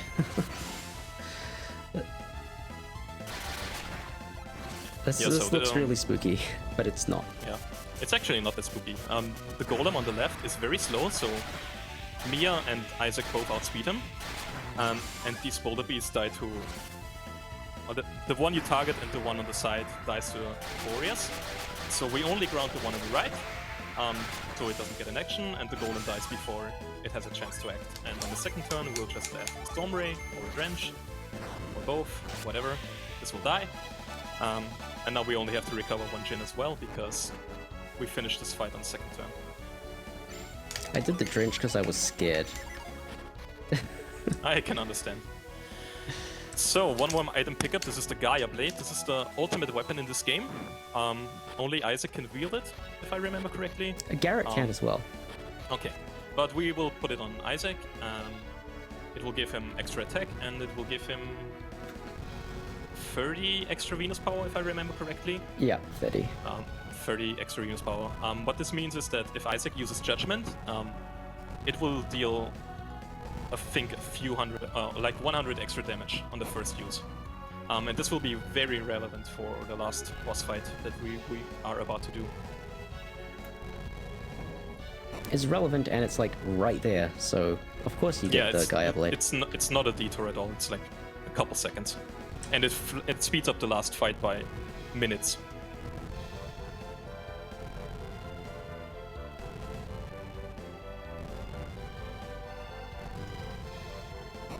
Some optimal puzzling going on. Yeah, so the way he save after this as well. Yeah. Oh yeah. So the way he solves this puzzle is he puts the last block that he has to do to finish the puzzle on the very bottom, so the screen scrolls as little as possible, and then we can go on our way. Just one of those things like, oh yeah, of course the camera panning over costs time. Of course. Yeah, it's one of those micro optimizations. So now I'm in a panic calm moment where I'm not sure if my Jinn are correctly standby, so I'm gonna check. I think they are, but I am unsure. This happens to everyone. They were set correctly and I mucked it up. Go me. Better safe than sorry. Fine. Yeah, another one of those instances where you can skip the protective Djinn because, as said earlier, the golem will not get an action.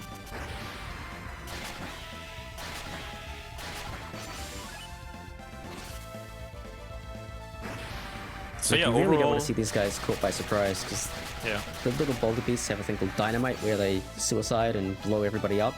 It's like very not cool, and yeah, people die. It's super bad times. but overall the encounters so far have been okay or good. We did not have a single encounter yet where we have to use flash to stay alive. Whenever you have That's to use true. flash, it's the slowest because it means the enemy will get a bunch of actions, and flash is also a slow animation. Dude, these boulder beasts keep coming back.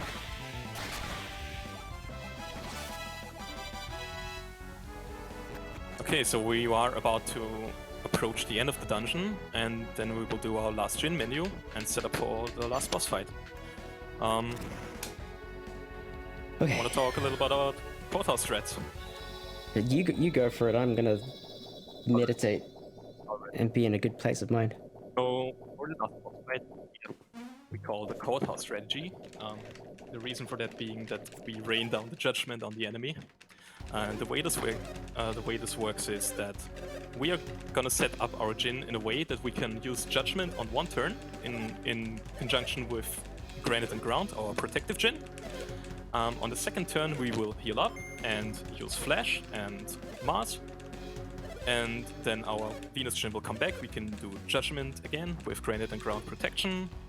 Then Mars, Flash will come back, and we can basically loop it forever.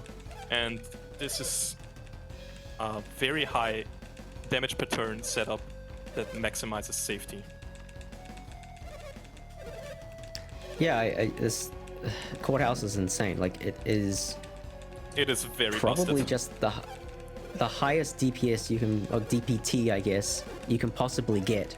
Like, even if you had access to all of your Djinn, a lot of, like, unless you can just one-turn something by throwing all of your summons at it, cycling Judgment in this way is pretty much as strong as you can go.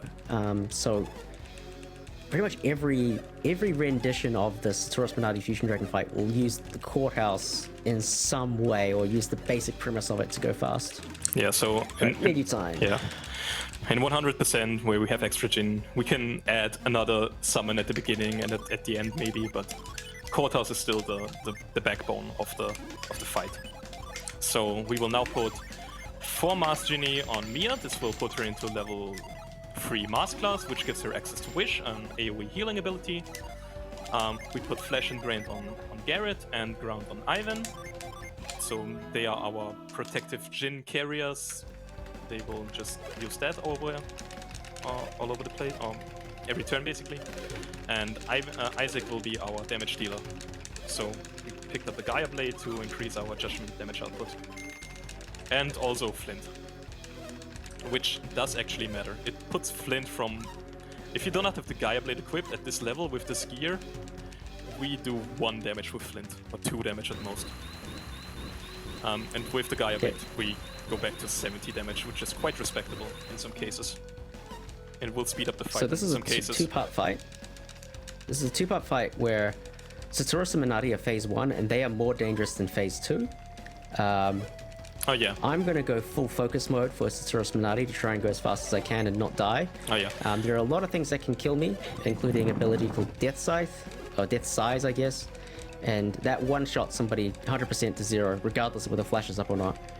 We don't want to see that. That is the worst possible outcome. There are a bunch of slow outcomes like Potent Cure, which heals 300, Resist, which increases elemental resist. They're all terrible. So I'm going to focus and try and get through this as best I can. I trust Relay will narrate the fight appropriately and then give you all the insight when things go wrong. Okay, I'll do my best. So yeah, Minardi Death Size, the most potent run killer at this point. Because of this, we will use Ground on her every single turn where we can. So every second turn, you will ground her to minimize the chances of Death Size happening. Other things that slow down the fight but are not as dangerous are Resist, which boosts elemental resistance of the enemy, and of course heals. So As you can see, we ground Minardi, we put Grand up, so we take half damage. Mia will use Drench on the first turn for some extra chip damage. Yeah, Haunt is also a bad ability. This is okay, but it's not ideal.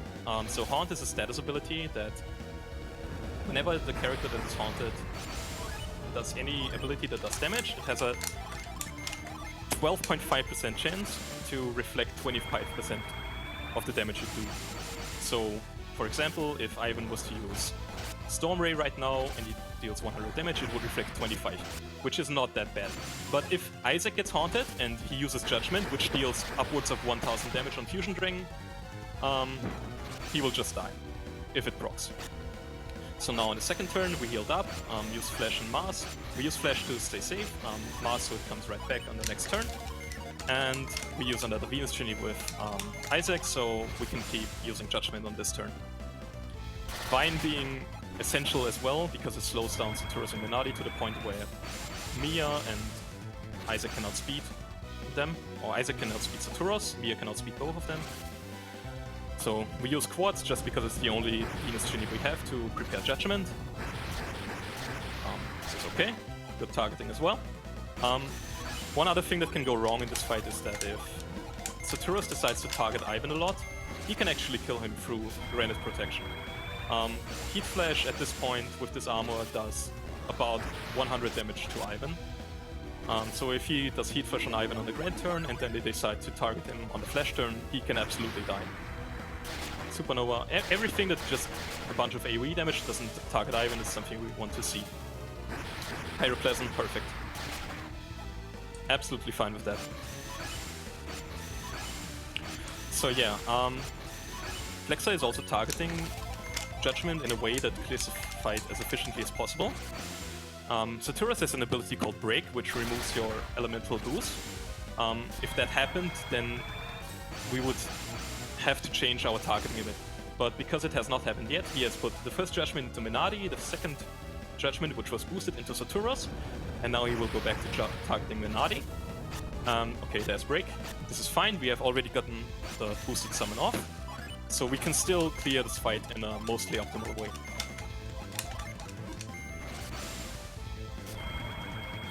Unless something bad happens now.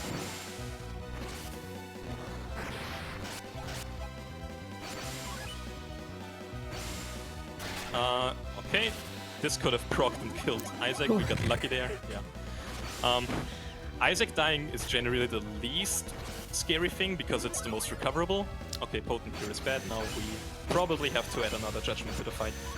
But Minardi will die on this turn. Oh, next turn actually. I probably should have. Actually, targeting Saturus is correct in this situation. That's okay. I think it's fine. Like, yeah, it's fine. Marathon safety and all that stuff. So yeah, if Saturus did not use Potent Cure there, he would have about 80 or 90 HP left. He would die to a little bit more because he used Break. Basically, he would die to Flint and Mars. So we could end this fight on the Flint, which means that we can enter the next fight with a Fusion Dragon, with a Judgment, which speeds up the fight a bit. But now that he has used Potent Cure, we need a little bit more extra damage. And I think Ramses might be able to kill here. Yeah. So instead of going through the whole Judgment thing, he will just use Wish with Mia to put everyone back to full health again, ground Saturus so he cannot act. And Ramses, because it's enough to kill and it's a faster animation than Judgment. And there we go, that's the first fight. Nothing bad happened. Except Nothing for bad happened. Yeah. Except for Potent Cure. Yeah, nothing that killed us. Nothing that killed us yet.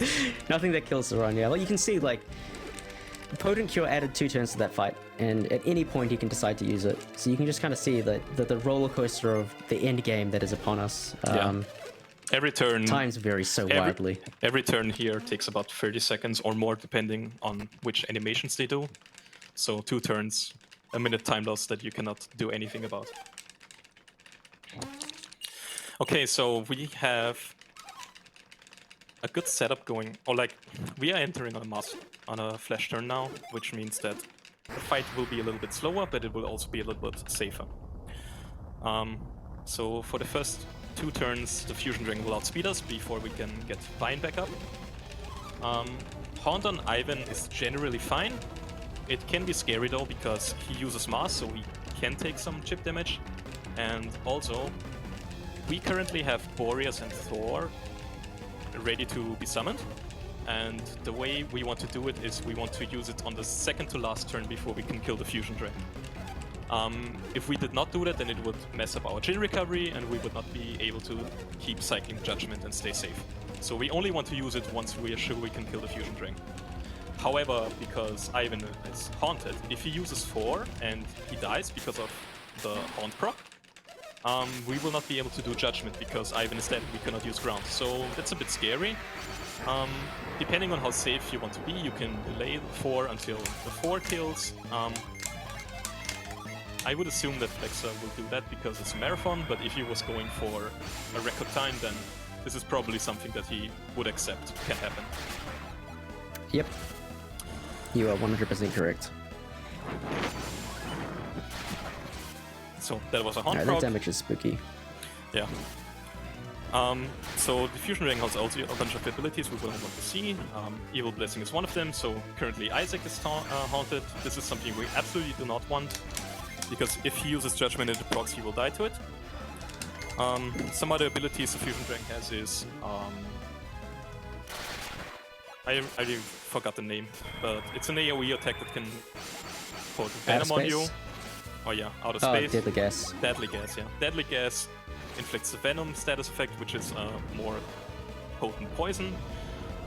If that happens on multiple party members, we will probably have to heal a bit more, so we stay safe. Evil Blessing you already saw. Outer Space is AoE attack that resembles Meteor, which is the highest damage attack he can do, and if he targets Ivan with that on a grand turn, he can potentially kill him. And one more this attack. is just going to be a really slow fight, Yeah, but that's okay. it's fine. As long as we get through it. Dragon Driver is good. This is equivalent to a Tiamat summon, pretty much. It's a very quick attack and it doesn't deal a lot of damage while we are protected, so we want to see that. One more attack the Fusion Dragon has that we don't want to see is Sphere Blow. That is a single target attack that has a chance to proc, and if it does proc, then it puts the character it targets to 1 HP.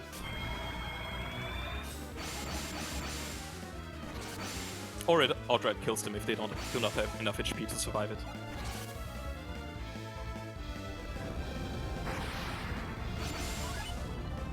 So we are getting a bunch of Adair's Outer Space. NASA Dragon.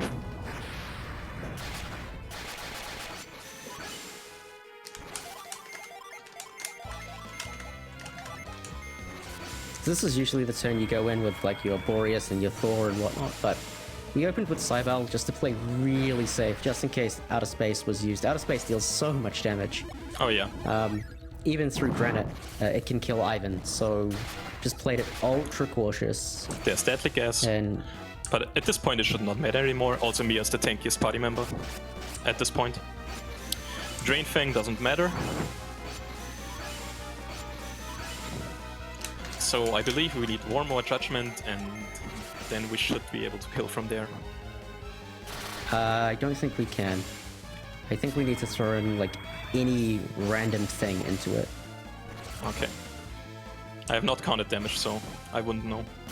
Just Yeah, it's because I going by opened with feeling. Cybele. Ah yeah, I opened that's with it. Cybele, so it's just a little bit worse. That's it. Okay, Alright, he did not we're get fine. a proc, yeah. Should be able to get it from here. Nice. Yeah, so using Boreas with Mia. Still using Mars with Ivan, just so if anything goes wrong, we can still use Flash in 2 turns from now.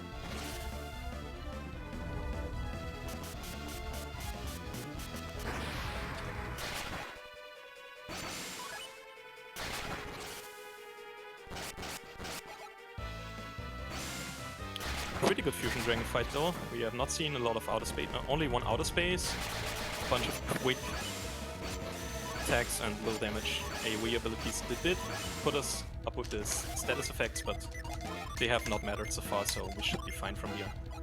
So a little bit of flex threats coming up here. He will use Form with Mia because she will die on this turn anyway if we don't heal. So we might as well do the most damaging thing with her. And because she does not use the Venus Genie, we will use another cycle with Isaac. Yeah, he killed. And that's it. I lied. Nice. Good fight. Maybe that extra damage on turn 1 made up for the difference. Yeah, could be. We take those. Better safe than sorry. Exactly. Like, the situation I was trying to avoid was having Ivan... Because Ivan would be your normal person to use Thor with, but he also has ground, and I didn't want the Fusion Dragon to get an action, so use ground to take away the action and then use Thor from somebody else, so that's fine. It works. Fusion Dragon's dead. GG, we win. Whew. Yeah, No so major drama in final bosses. That's always feels good. yeah, if you want to know your time, we are currently at 3:27:53, so that's a pretty good time for a marathon. Very respectable. Not bad. Not bad. Very, given we very had to beat respectable. Navampa. We had to beat Navampa, we died in Altmiller right before the end. So, yeah. Yeah. Pretty good We time. take those. Very nice. Legrand, anything you want to say from the room before the game ends? Well, sure. First, congrats on getting the kill. That was very, very clean, and I hope you all enjoyed that fight. We also have a $100 donation from Old School Gamer, saying, long time watcher, first time donator, had to donate during Golden Sun. Loved this game so much, I own 2 US copies and 1 JB. Great to see the run. Nami, hype! Hype.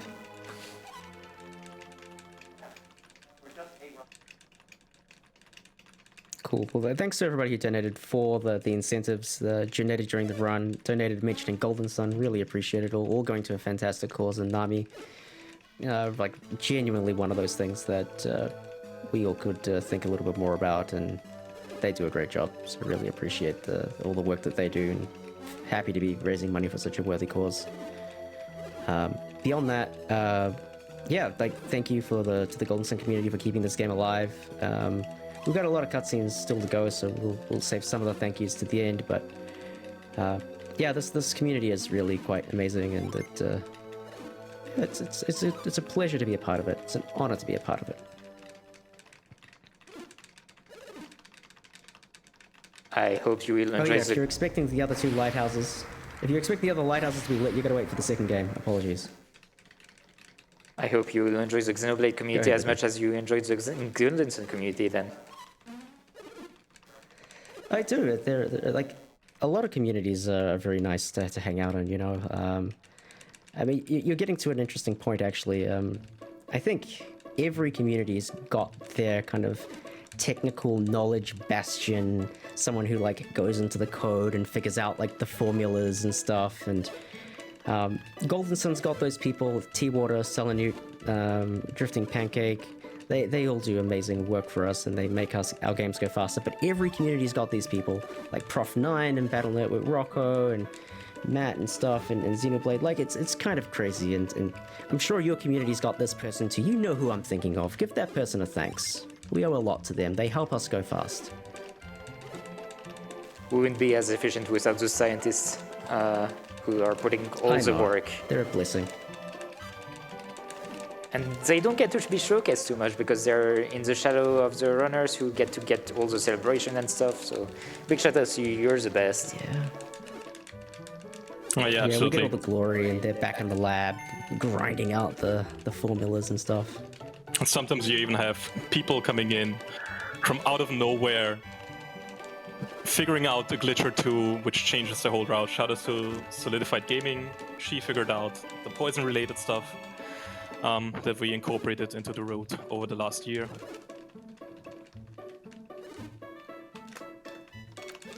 One little piece of tech here, which, like, why are we still playing the game? Isn't the game over? Yeah, but there's speedrun tech, even though it's all cutscenes. Talking to him saves a second. So that's one reason we keep it in. The other thing is we got to do some menuing, which is non-trivial, and the answers to these questions can save time as well.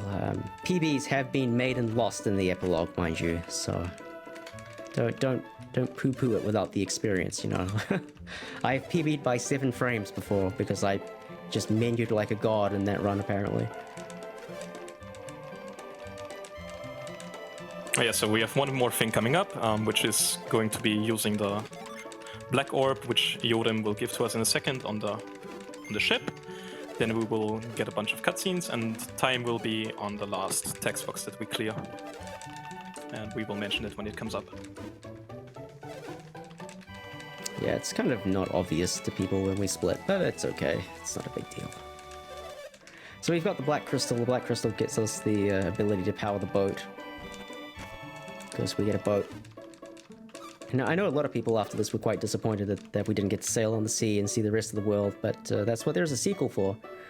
And in many ways, TLA is an improvement on this game. In some ways, it isn't. Shoutouts to the laggy gin menu in TLA, but it's a fantastic experience. One of the great RPGs on the Game Boy Advance, and yeah, these two games together are just incredible. You've heard it from the donators, you've heard it from me, you've heard it from Relay. Like, it's a Oh yeah, it's great. incredible series.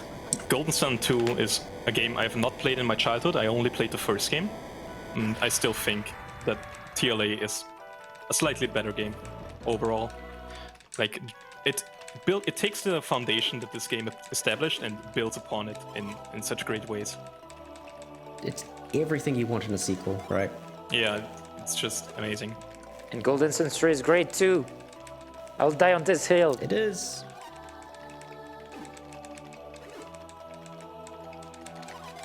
Alright, we got like 4 text boxes left or something. 5 text boxes, I don't know. I think one more yes/no question. Oh, now here we go, yeah. So Ivan will say, "Here we go," and then Mia will say, "Jenna is waiting for us," and then Time. Time. 3:33:51. Very respectable run. We take for those. a That's a good marathon. time. That's amazing. We take that. So yeah, once again, shout outs to all the scientists, the people working behind the scenes who make these runs possible. You guys deserve more time in the sun. We couldn't do this without you. Shout outs to the Golden Sun community. You're amazing as always. Thank you, Relay, for jumping in and doing comps today. Super happy to have you here, and really appreciate you sharing your knowledge and wisdom with us. Really appreciate that. Thanks And for Grant, having me. It's good to chat with you again, man. We need to catch up more.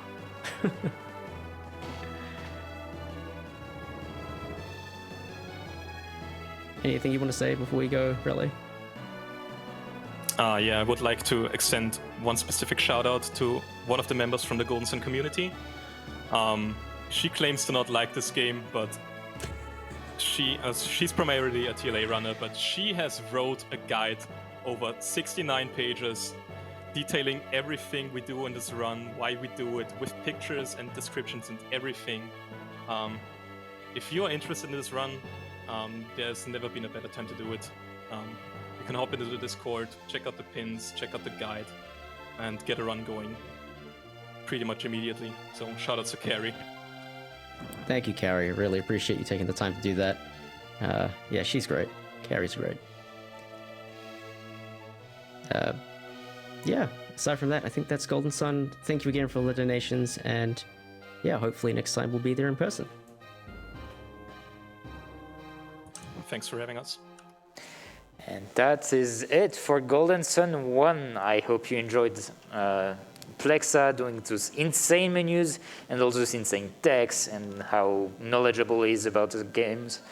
Really big shout outs to Plexa for all the work he's been putting on the Golden Sun series for about 13 years now at this point. Like, it's insane how much work he's put into those games and how much he's found and figured out and strats. So big shout outs to him. This is also going to be the end of my segments. After this, you're going to have Dungeons and Dragons, Warriors of the Eternal Sun. And taking over my spot is going to be James Picard, a really cool dude.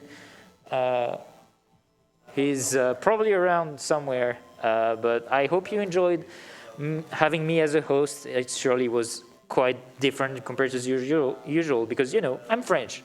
So a little bit of a different accent here.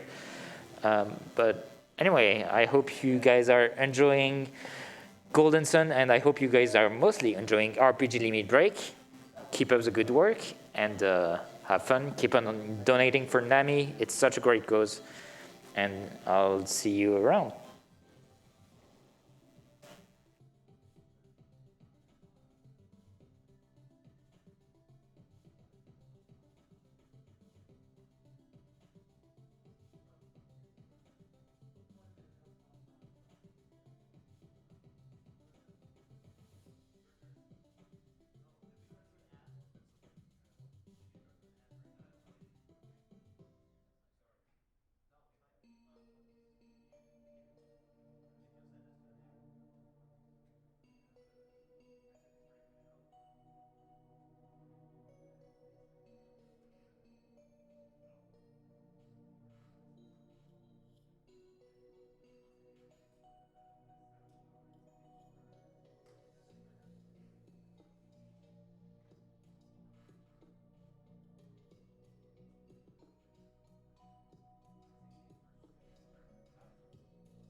All right, good morning, RPG Limit Break.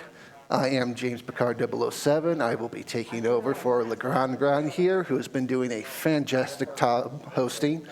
However, real quick, we do need to switch to an ad, so please stick around. We'll be right back with some more speedrunning goodness.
Hello, everyone.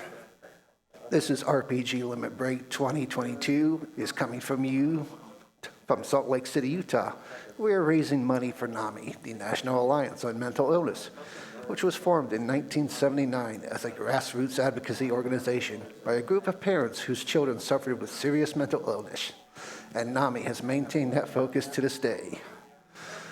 All right, we are getting ready for Dungeons and Dragons, Warriors of the Eternal Sun. So please, stick around. We'll have that ready for you soon.